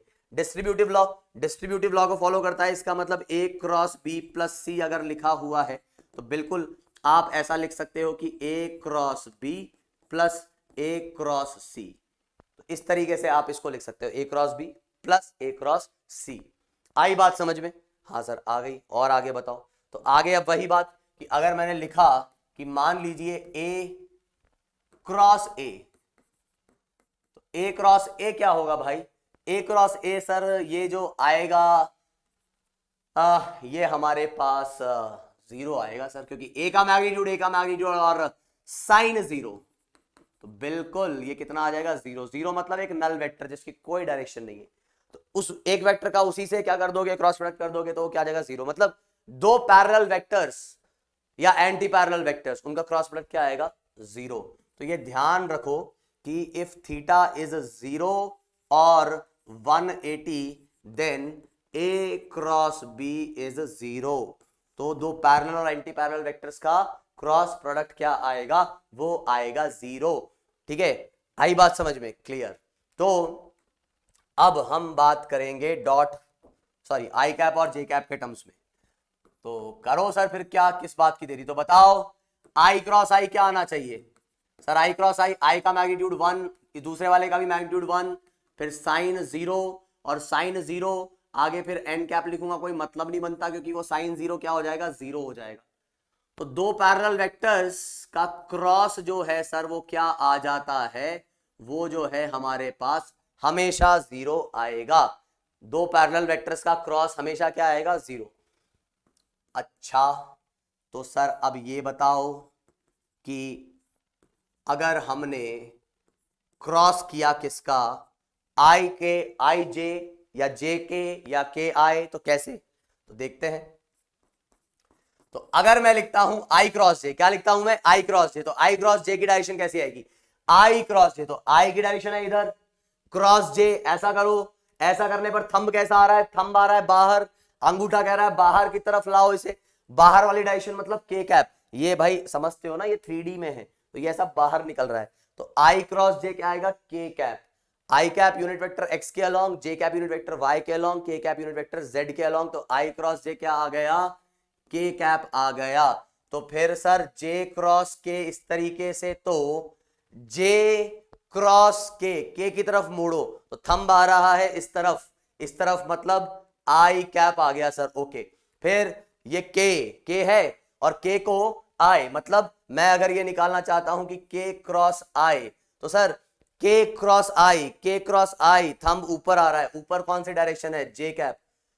सर लेकिन ये समझ नहीं आया यार कैसे, अरे रुको रुको चलो दोबारा से बता देते हैं, या चलो एक बता देते हैं। आई का मैग्नीट्यूड 1, जे का मैग्नीट्यूड 1, दोनों के बीच का एंगल 90, तो डायरेक्शन ही तो बची थी, तो बस वो डायरेक्शन निकाल रहा था मैं। आई क्रॉस जे बाहर, इसीलिए एक के कैप। तो सर ये पूरी बात क्यों नहीं बताई, अरे मेरे को लगाओ तुम समझ गए होंगे, नहीं समझे थे सर प्लीज आगे ऐसा मत करना, प्लीज ऐसा आगे मत करना, ओके ओके। तो ये 1 आ जाएगा, ऐसे यहां पर भी 90 डिग्री है तो वो चीज 1 आ जाएगी, 1 आ जाएगी तो सिर्फ डायरेक्शन बचेगी। तो के कैप, आई कैप और जे कैप, आई बात समझ में, तो इसको लिख दूं ऐसे, लिख दो सर क्या दिक्कत है। अच्छा अब बताओ यहां अगर इसका मैं उल्टा कर दूं, उल्टा मतलब सर, उल्टा मतलब ये कि जे क्रॉस आई मतलब आप कहना चाहते हो कुछ ऐसे करके ऐसे, और तो क्या, तो थंब तो अंदर जा रहा है, तो अंदर वाली डायरेक्शन क्या होगी सर, बाहर वाली अगर के कैप है तो अंदर वाली माइनस के कैप होगी, सही में, हाँ और तो क्या भाई। और वैसे भी तुमको पता होना चाहिए ए डॉट बी का जो रिजल्ट आता है, सॉरी ए क्रॉस बी का जो रिजल्ट आता है बी क्रॉस ए का भी, उसका ए क्रॉस बी का जो रिजल्ट आता है बी क्रॉस ए का रिजल्ट उसका जस्ट उल्टा आता है नेगेटिव साइन के साथ। ओके तो सर इसका मतलब आप ये कहना चाहते हैं क्या कि इधर बिना कुछ सोचे समझे माइनस आई कैप लिख दिया जाए, हाँ। और क्या इधर आप ऐसा कहना चाहते हैं कि बिना कुछ सोचे समझे माइनस जे कैप लिख दिया जाए, हाँ। मतलब आई क्रॉस के मतलब जैसा ये आई क्रॉस के माइनस जे कैप, हाँ दिख तो रहा है बस। तो ऐसा बार बार ऐसा हाथ ऐसे करने पड़ेंगे क्या, है ऐसे एक्शन वैक्शन, अरे नहीं यार ऐसा भी कर सकते हो आप कि आप क्या करें कि देखो आप ऐसा आई जे कैप बना लिया आपने, तो अगर आप ऐसा जा रहे हो, ऐसा जा रहे हो, ऐसा जा रहे हो, मतलब आई से जे जाते हो तो आई क्रॉस जे क्रॉस के क्रॉस आई, आप अगर एंटी क्लॉकवाइज घूमे तो आपके रिजल्ट आ रहे हैं पॉजिटिव। आई क्रॉस जे आएगा अगला वाला with a positive sign, J cross K आएगा अगला वाला with a positive sign, K cross I आएगा अगला वाला that is J with a positive sign. अच्छा सर अगर एंटी क्लॉकवाइज गए तो, एंटी क्लॉक, ओ ये कैसा कलर चूज कर लिया मैंने भाई, एंटी क्लॉकवाइज गए तो, एंटी क्लॉकवाइज गए तो, क्लॉकवाइज गए तो, ये एंटी क्लॉकवाइज है, क्लॉकवाइज गए तो क्लॉकवाइज गए तो सर क्लॉकवाइज गए, क्लॉकवाइज गए तो क्लॉकवाइज अगर आप जाएंगे तो जे क्रॉस आई अगला आएगा लेकिन माइनस साइन के साथ, तो क्लॉकवाइज अगर आप जाएंगे तो नेगेटिव साइन के साथ रेडी रहे। इस तरीके से भी आप इसको याद रख सकते हैं बिना मोड़े तोड़े, आई जे के आप बना ही लेंगे, बस आप ये देखो कि आप क्लॉकवाइज गए हो कि एंटी क्लॉकवाइज। ठीक है सर, ओके। और कुछ बताना चाहते हैं, हाँ बिल्कुल बिल्कुल बताना चाहते हैं हम, तो बताइए सर, देर मत कीजिए फिर, है ना, तो लीजिए। तो अभी हम बात करने जा रहे हैं कि किस तरीके से आपको अगर ऐसा कुछ दे दिया जाता है कि वेक्टर मान लीजिए 4i और b आपको दे दिया जाता है कुछ 2j और फिर आपसे पूछा जाता है कि a क्रॉस b, तो a क्रॉस b आप लिखेंगे a का मैग्नीट्यूड 4, b का मैग्नीट्यूड 2, दोनों के बीच का एंगल साइन 90 और डायरेक्शन, सर डायरेक्शन तो भाई i क्रॉस j देख लूंगा मैं तो k लिख दूंगा, सही है। अच्छा, अगर इसी का कुछ उल्टा सा कुछ अलग मैं दे दूं तो जैसे मान लीजिए माइनस का 3i और 4k कैप, या j ले लेता हूं, j और 4k कैप। सर पहले इसकी बात बताओ, क्या मैं यहां पे ऐसा बोल सकता हूं क्या यार कि वो i क्रॉस j तो k हो गया और बस कोएफिशिएंट फिर मल्टीप्लाई हो गए, मतलब ये जो रिजल्ट आया ये कितना आ जाएगा 4 इंटू 2 8 k कैप। तो क्या मैं इस जगह ऐसा बोल सकता हूं कि i क्रॉस j तो k हो गया और 4 इंटू 2 8 हो गया, तो ऐसा देख लो कोएफिशिएंट को अलग मल्टीप्लाई कर लो और फिर इधर देख लो। तो सर इधर भी मैं ऐसा कुछ कर दूं क्या कि कोएफिशिएंट जो है ना इसको मैंने अलग से मल्टीप्लाई कर दिया -3 और 4 और j क्रॉस k, तो sir j cross k sir वो तो i कैप आ जाता था, तो इसको ऐसा लिख दूंगा। हाँ बिल्कुल आप ऐसा कर सकते हैं, आप you are very free to do this thing. चलो ठीक है सर, फिर तो कोई दिक्कत नहीं, मतलब वही मामला है, बस डॉट प्रोडक्ट में ये था कि i डॉट i जो है वो 1 होता था और यहां जो है i डॉट i 0 हो जाता है, j डॉट z 0 हो जाता है, i क्रॉस i 0 हो जाता है, j क्रॉस j 0 हो जाता है और k क्रॉस k 0 हो जाता है, और i क्रॉस j 1 नहीं होता, वो i क्रॉस j k होता है। हाँ तो अब एक और बात सुनाओ। तो एक और बात ये है कि अब अगर आपको वेक्टर जो है मान लीजिए कुछ इस टाइप से दिया गया है, ये i कैप, ये आपका है j कैप और ये आपका है k कैप, और दूसरा वेक्टर जो है वो आपका दिया गया है ये i कैप, ये j कैप और ऐसा ही ये k कैप। आई बात समझ में? और मुझे क्या निकालना है, मुझे निकालना है a क्रॉस b। क्या निकालना है? a cross b। तो क्या करेंगे? तो सर मैं ना वैसे आई कैप में आता तो आपने पहले ये किया था ना कि वो वैल्यू रख दी थी, तो वैसे ही चलना पसंद करेंगे सर। हम ऐसे नहीं करेंगे कि पहले इसका मैग्नीट्यूड उसका मैग्नीट्यूड फिर साइन थीटा और फिर एन कैप, हम तो वैल्यू रखेंगे। तो रख दो वैल्यू, तो ये वैल्यू रख दी, फिर क्रॉस, फिर क्या करेंगे सर, फिर b की वैल्यू रखेंगे, तो रख दो वैल्यू, तो बी एक्स बी वाई और बी जेड के कैप लिख दिया। अब सुनो, अब क्या करना है सर, वही सेम घटिया वाली बात जो आपने पहले करवाई थी, क्या कि भाई सर ए एक्स को बी एक्स के साथ मल्टीप्लाई करूंगा, तो यार अब मैं डायरेक्टली लिख दूं क्या यहां पे कि ये वाली चीज जीरो हो जाएगी, क्यों फालतू में वो मगजमारी करना। आई आई से क्रॉस होगा तो क्या आएगा? जीरो, तो ये जो चीज आ गई वो आ गई जीरो, ठीक है। फिर इसका किसके साथ? जे के साथ, तो आई कैप का जे कैप के साथ, तो कोएफिशिएंट को तो मल्टीप्लाई कर दो, B X B Y, sorry A X B Y, और आई क्रॉस जे कितना आ जाएगा? के, है ना। फिर आई का के साथ, तो पहले कोएफिशिएंट को मल्टीप्लाई कर दो, तो A X B Z, A X B Z, और आई क्रॉस के कितना होता है? वो होता है माइनस जे। कितना होता है वो? माइनस जे, आई क्रॉस के। बात समझना, आई क्रॉस के कितना होता है? माइनस जे, ठीक है। इसका हो गया निपटारा, हो गया सर।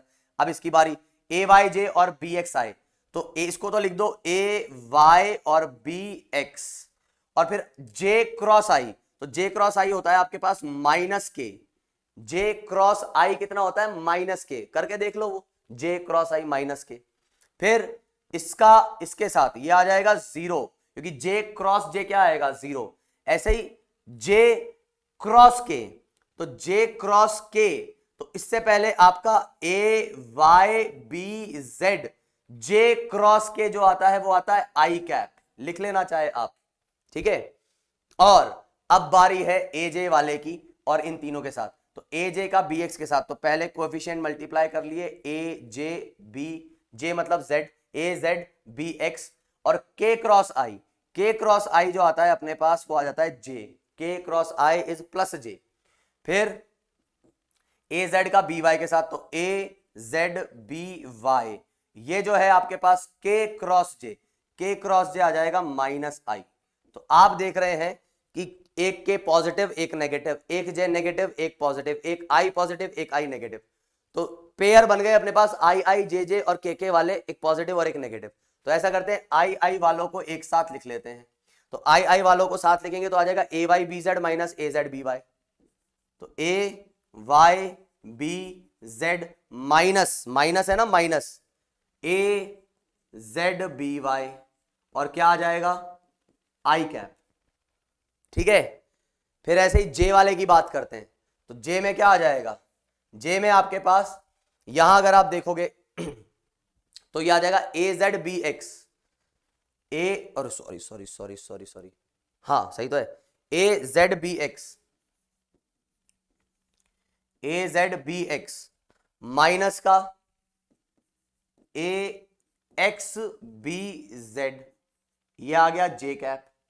और ऐसे ही के कैप के बारी आएगी तो क्या आ जा रहा है, के कैप में आ जा रहा है अपने पास ए X B Y, A X B Y minus का बी वाई ए एक्स, ये आ जाएगा के कैप।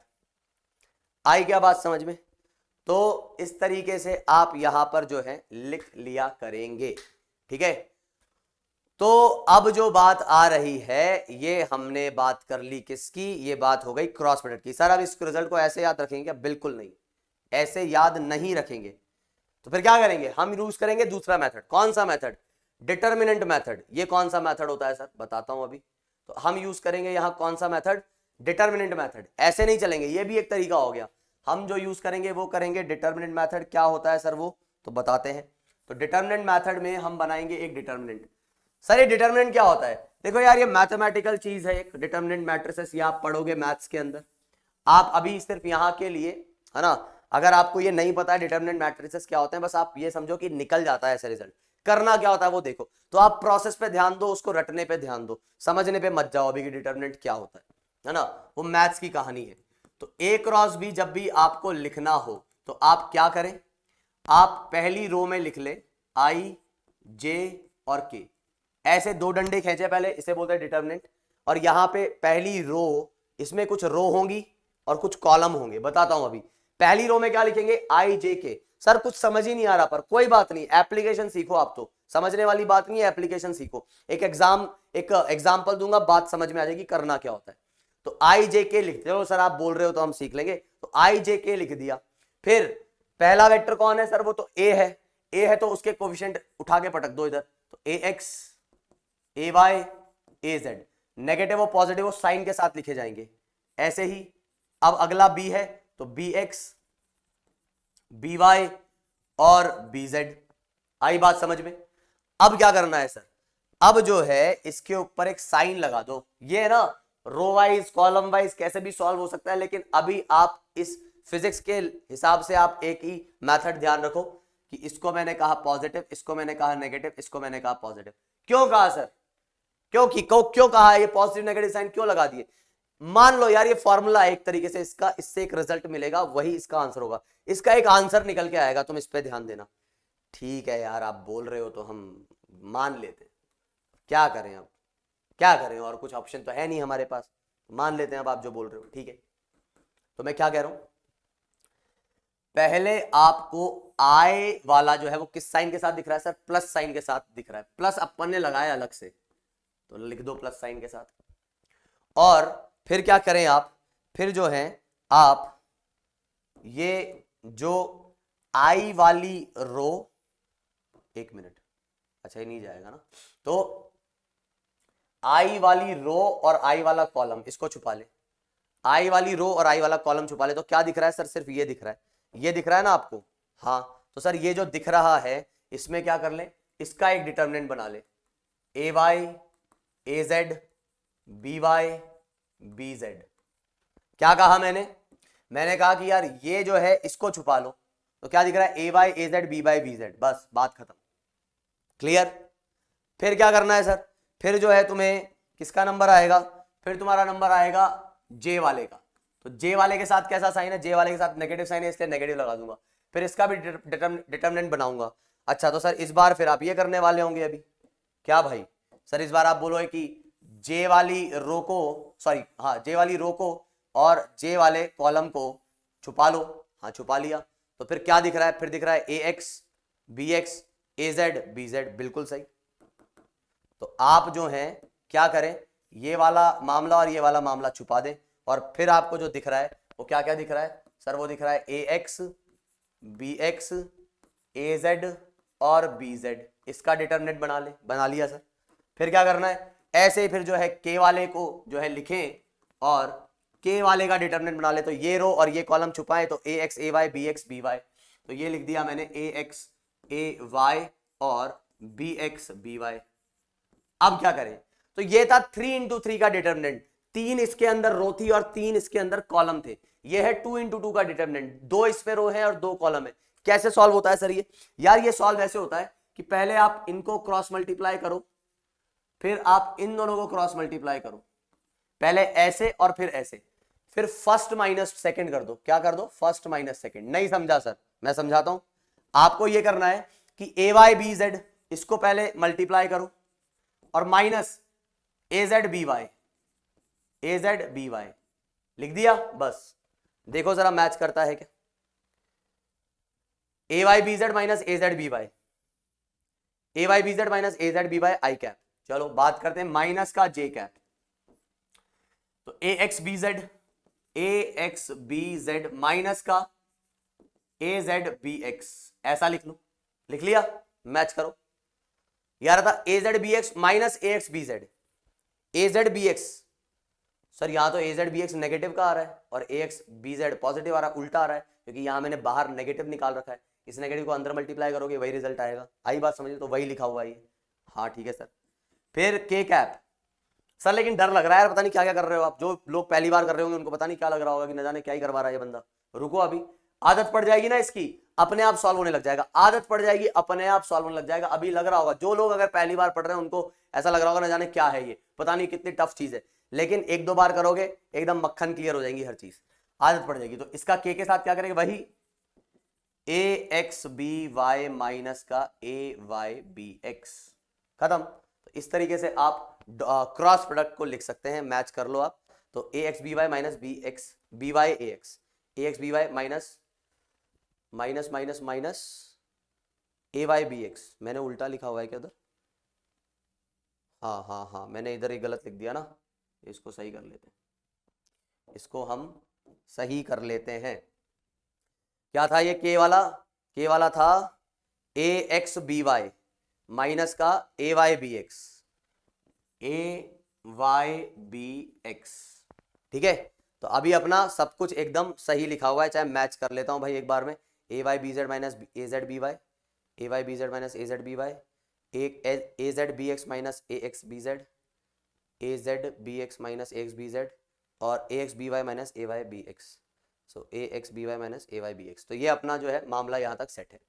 अब सुनो, तो इस तरीके से आप इसको सॉल्व कर लिया करेंगे। जैसे कि एक सवाल, इस सवाल में आपको क्या दिया गया है? इस सवाल में आपको ये दिया गया है कि आपको जो है ए क्रॉस बी निकालना है। तो ये जो है ए वेक्टर क्रॉस बी वेक्टर, ए वेक्टर ये दिया गया है, बी वेक्टर ये दिया गया है, ए क्रॉस बी आपको निकालना है। तो क्या करोगे? बस यही बनाओगे। तो ये आई जे के, फिर ए क्या लिखा हुआ है? 1 माइनस 2 और प्लस का 4। बी क्या लिखा हुआ है? 2 माइनस 1 और 2। क्या लिखेंगे? तो इसको ऐसा सॉल्व करेंगे कि भाई आए। अब देखो अगर आप डायरेक्ट सॉल्व कर सकते हो तो डायरेक्ट भी सॉल्व कर लो, या डिटर्मिनेंट वाली लाइन मत लिखो। लेकिन एक बार पहली बार अगर कर रहे हो तो ऐसा कर लेना कि ये डिटर्मिनेंट वाली रो और कॉलम को छुपाओ। ये कॉलम हो गया, ये रो हो गया, छुपाया तो आपको दिखा -2 -1 4 और 2। एक बार मैंने सही तो लिखा है, हाँ। और फिर ऐसे जे की बात करेंगे तो माइनस साइन लगाएंगे, फिर इसको छुपाया तो 1 4 2 2, तो ये आ गया 1 4 2 2। ठीक है ना, जे वाले को छुपाया तो 1 4 और 2 2। फिर ऐसे ही हम के वाले की बात करेंगे तो के में क्या आ जाएगा? 1 माइनस 2 2 माइनस 1, तो 1 माइनस 2 और 2 माइनस 1। तो अब क्या करना है? ये आई कैप लिखा, फिर 2 माइनस 2 इंटू 2 माइनस 4, फिर ये -4, तो कितना आ जाएगा +4। कैसे आ जाएगा सर +4? इसको प्रोडक्ट किया माइनस आया, हाँ सर आया, फिर माइनस साइन लगाते हैं, हाँ लगाते हैं, फिर इसका प्रोडक्ट करेंगे तो ये कितना आया सर, ये भी -4 आया, तो माइनस माइनस प्लस नहीं हो गया क्या? हाँ सर हो गया, अभी बात समझ में आ गई। कितना हो गया? 0 हो गया। -j सर ये आ रहा है 2 माइनस का 8, 2 माइनस का 8। एक मिनट, यहां मेरे हिसाब से कुछ गड़बड़ हुई है। 2 माइनस का 8, चलो देखते हैं। और ये आ गया 2 माइनस का 8, और ये k कैप, तो ये आ गया -1 और -2, तो ये आ जाएगा प्लस। देखो -2 इंटू +2 -4, लेकिन वो हो जाएगा प्लस। तो आपके पास जो रिजल्ट आएगा वो आ जाएगा 0 i कैप, और ये आपके पास आ जाएगा कितना? ये आपके पास आ जाएगा प्लस का 6 j कैप, और ये आपके पास आ जाएगा कितना? ये आ जाएगा 3, तो माइनस का 3 k कैप। तो 6 j कैप माइनस का 3 k कैप, मतलब यहां पर मैंने ये थोड़ा सा गलत लिख लिया होगा जरूर, क्योंकि ये आंसर से मैच नहीं कर रहा, तो क्वेश्चन लिखते वक्त मुझसे गलती हो गई है, क्योंकि यहाँ अपना आंसर जो है वो मैच नहीं कर रहा। तो ये मेरे हिसाब से +1 आना चाहिए था और इधर -2 आना चाहिए था। तो कहाँ गड़बड़ हुई होगी? गड़बड़ जो हुई है मेरे हिसाब से इधर माइनस के साथ हुई है, तो मेरे हिसाब से ये शायद -1 होगा, है ना। तो क्वेश्चन में थोड़ा सा करेक्शन कर लेते हैं। ये अपना क्या था? -1 होगा। तो इसको अगर जैसे मैंने -1 किया तो अभी मेरे हिसाब से मामला पूरा सही फिट बैठ जाएगा, ठीक, क्योंकि इधर भी -1 आ जाएगा, इधर -1 आ जाएगा। तो यहाँ पर आपके पास इसमें तो कोई चेंज है नहीं, तो ये आएगा -2 और -8, और ये आ जाएगा +1। तो अब अगर हम देखेंगे, लेकिन अभी भी चीजें सही नहीं हैं। अच्छा, यहाँ तो प्लस आएगा ना, ये माइनस क्यों आएगा? ठीक है, थोड़ा सा गड़बड़ कर दी मैंने। j माइनस का और k कैसा? प्लस का। अब ठीक है, तो यहां हम क्या बोलेंगे? ये एक चेंज था जो मैंने कर दिया, तो यहां पर ये आ जाएगा -j, और ये आ गया -1 इंटू 2 -2 माइनस का 8, तो ये आ जाएगा -10, तो ये आ गया +10 j कैप, और ये आ गया 1 + 4, ये आ गया 5 k कैप। तो दो मिस्टेक मुझसे हो गई थी। एक तो ये कि मैंने क्वेश्चन लिखने में गड़बड़ कर दी थी, मतलब पेपर बनते पीपीटी टाइप होते वक्त यहाँ पर कुछ मिस्टेक हुई है, मैंने ध्यान नहीं दिया, उसको हमने करेक्ट किया। दूसरा, सॉल्व करते वक्त मैंने k के साथ नेगेटिव नंबर ले लिया था, जो कि पॉजिटिव आता है, क्योंकि i प्लस का, ये माइनस का और ये प्लस का। तो आपके पास जो आंसर आ रहा है वो कितना आ रहा है? वो आ रहा है ये। तो इस तरीके से आप क्या कर सकते हो? क्रॉस प्रोडक्ट बड़े आसानी से निकाल सकते हो, ठीक है। तो अपना टाइम होने वाला है, अब ध्यान से हम सुनेंगे और एक बात करेंगे इसके बारे में। एक सवाल देखते हैं। तो ये क्रॉस प्रोडक्ट इस तरीके से निकलेगा, तो बस आपको प्रैक्टिस करनी है। अच्छा, एक और चीज सुन लो, कई बार ऐसा होता है कि आपसे पूछता है कि बताओ a क्रॉस b के परपेंडिकुलर वेक्टर आपको निकालना है। तो ये जो वेक्टर निकाला ना आपने, ये a क्रॉस b के परपेंडिकुलर ही है। ये वेक्टर जो है a क्रॉस b के परपेंडिकुलर, चाहे डॉट प्रोडक्ट लेके देख लो। इसका इसके साथ डॉट लेता हूं तो -1, इधर कुछ है ही नहीं तो 0। भाई इसका i कैप कितना है? 0 है, तो -1 इंटू 0 0, फिर -2 इंटू 10, तो ये आ गया -20, फिर 4 इंटू 5, ये आ गया +20, देखो 0 आ गया। तो क्या a और इसका डॉट प्रोडक्ट 0 आ रहा है? आ रहा है। ऐसे ही तुम इसका और इसका डॉट प्रोडक्ट लोगे, ये भी कितना आ जाएगा? 0। देखो 2 इंटू 0 0, -1 इंटू 10 -10, 2 इंटू 5 +10, तो ये भी क्या आ गया? 0। तो अगर कभी आपको क्या चाहिए, आपको एक वेक्टर चाहिए जो a और b दोनों के परपेंडिकुलर हो, तो क्रॉस प्रोडक्ट निकाल लेना, ठीक है। एक सवाल देखते हैं, ये लास्ट सवाल है आज का। यहां क्या दिया गया है? यहां आपको दिया गया है कि 3 नॉन जीरो वेक्टर हैं ए बी और सी, ये सेटिस्फाई कर रहे हैं एक रिलेशन को, और वो रिलेशन क्या है? a डॉट बी 0 है। a डॉट बी अगर 0 है, इसका मतलब a जो होगा वो क्या होगा? परपेंडिकुलर होगा b के, क्योंकि ये नॉन जीरो है। ऐसा भी हो सकता था कि a 0 हो जाए या b 0 हो जाए तो भी 0 आ जाता, लेकिन नॉन जीरो है तो इसलिए a परपेंडिकुलर होगा b के। इसी प्रकार आपको दे रखा है कि a जो है वो c के भी परपेंडिकुलर है, तो a b के भी परपेंडिकुलर है और c के भी परपेंडिकुलर है। अब आपसे पूछ रहा है कि a किसके पैरेलल हो सकता है? b के। तो यार ये तो ऑप्शन वैसे ही हट जाएगा, क्योंकि a तो b के परपेंडिकुलर है। a किसके पैरेलल हो सकता है? c के। वो देखो ये ऑप्शन वैसे ही हट गया, ठीक है। और a क्या इसके परपेंडिकुलर हो सकता है, या सॉरी पैरेलल हो सकता है? तो ये तो एक स्केलर क्वांटिटी है, तो हो ही नहीं सकता। फिर तो आंसर सर यही आया। तो ये क्या किया सर आपने? यार ये मैंने किया एलिमिनेशन मेथड एक तरीके से। कई बार आपके साथ काम में क्या आता है? एलिमिनेशन मेथड, कि अगर आप थोड़ा सा कंफ्यूज हो रहे हो तो आप ऑप्शन एलिमिनेट करके देख लें, अपने आप आपको कई बार आईआईटी में कई बार ऐसा बहुत होता है कि ऑप्शन एलिमिनेट कर दो, सवाल में फंस रहे हो, वो चाहता है आईआईटी में पेपर सेट करने वाला भी चाहता है कि आप, खैर ये वैसा सवाल नहीं था, कई बार क्या होता है कुछ सवालों में आप फंस जाते हो या कंसेप्ट बड़ा अतरंगी सा होता है, आपको जो है हवाई नहीं लगती क्या चल रहा है वहां पे, चला के जो है जो पेपर सेट करने वाला ऐसा पेपर बनाता है कि आप ऑप्शन एलिमिनेट करो कि ये ऑप्शन नहीं हो सकता, ये ऑप्शन नहीं हो सकता, ये ऑप्शन नहीं हो सकता। जैसे कि यहाँ बी दिया हुआ था तो ये तो मुझे पता ही है, ए तो बी के परपेंडिकुलर है, पैरेलल तो है नहीं। सी दिया हुआ है वो भी नहीं हो सकता, ये हो नहीं सकता क्योंकि ये एक वेक्टर क्वांटिटी नहीं है, तो फिर बचाइए। सर अगर ये नहीं दिया होता और मान लीजिए कि हमसे ऐसे पूछा होता, बस आंसर में ये दिया होता कि ए जो है क्या वो बी क्रॉस सी के पैरेलल हो सकता है, यस और नो, क्योंकि कैन भी लिखा हुआ है, कैन बी। तो कैसे निकालते सर हम, चलो देखते हैं इसको कैसे निकालते। देखो ए अगर बी के परपेंडिकुलर है तो मैंने क्या बना लिया, ए बना लिया और ये बना दिया बी,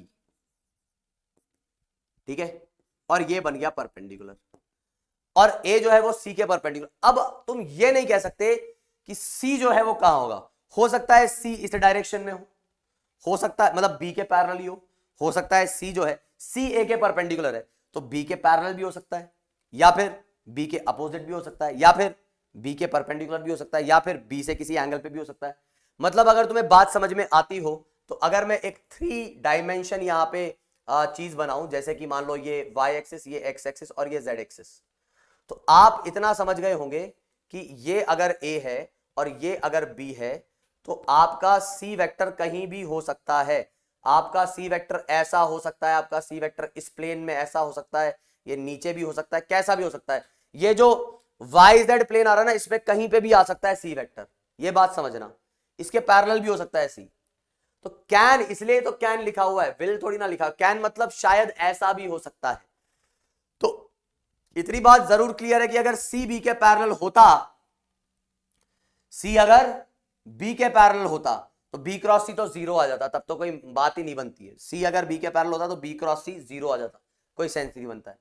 सी अगर बी के एंटी पैरेलल होता तो भी बी क्रॉस सी जीरो आ जाता। लेकिन अगर वो पैरेलल नहीं है, एक केस ऐसा भी बन रहा है कि अगर वो पैरेलल नहीं है, बी अगर ऐसा है तो बी क्रॉस सी अगर तुम करोगे तो वो ए के अपोजिट आ गया, बी क्रॉस सी करोगे तो ए के अपोजिट आ गया। तो अगर बी उधर है तो अगर सी एस नहीं सॉरी सी कैसा आ रहा है ऐसा, तो बी क्रॉस सी करोगे तो ए के पैरेलल आ गया, बी ऐसा सी ऐसा बाहर निकला हुआ तो बी क्रॉस सी तो कैसा आ गया, इसके पैरेलल। अच्छा बी इधर है, सी इधर होता तो बी क्रॉस सी अंदर भी आ सकता था, ए के अपोजिट भी आ सकता था, अंदर मतलब ए के अपोजिट भी आ सकता था, अंदर मैंने गलत बोल दिया, ए के अपोजिट भी आ सकता था।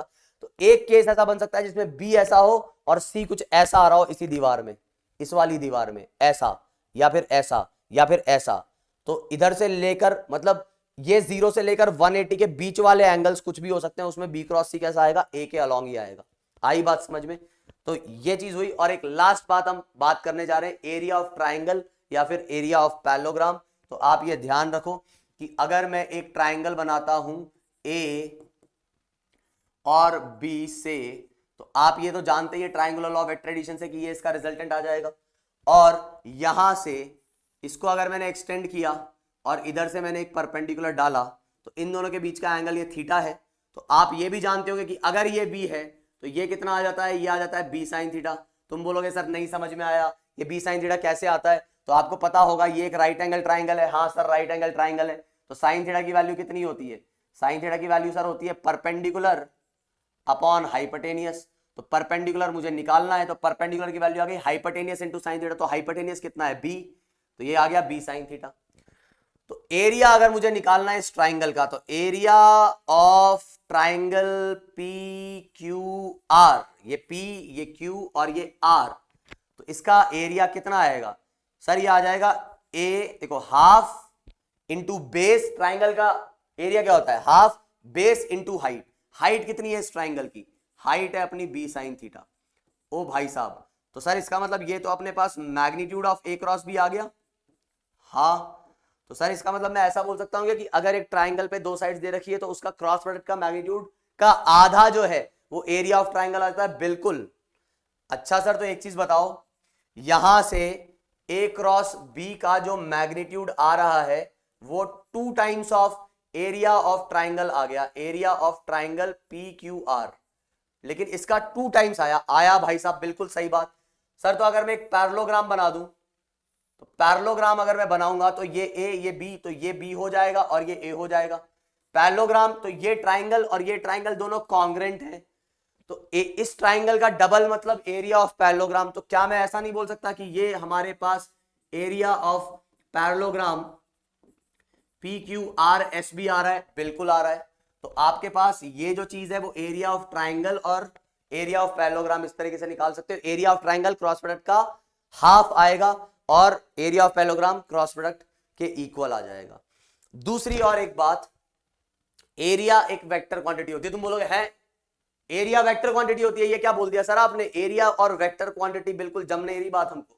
एरिया वेक्टर क्वांटिटी कैसे हो सकती है? जी हाँ, ये ध्यान रखो, एरिया कैसी क्वांटिटी होती है? वेक्टर क्वांटिटी होती है। तो सर डायरेक्शन क्या होता है इसका? अब तुम बताओ डायरेक्शन क्या होता है? अच्छा डायरेक्शन हम बताएं? हाँ मतलब आप बोलना चाहते हो ए और बी की, ए क्रॉस बी की डायरेक्शन, और तो क्या यार?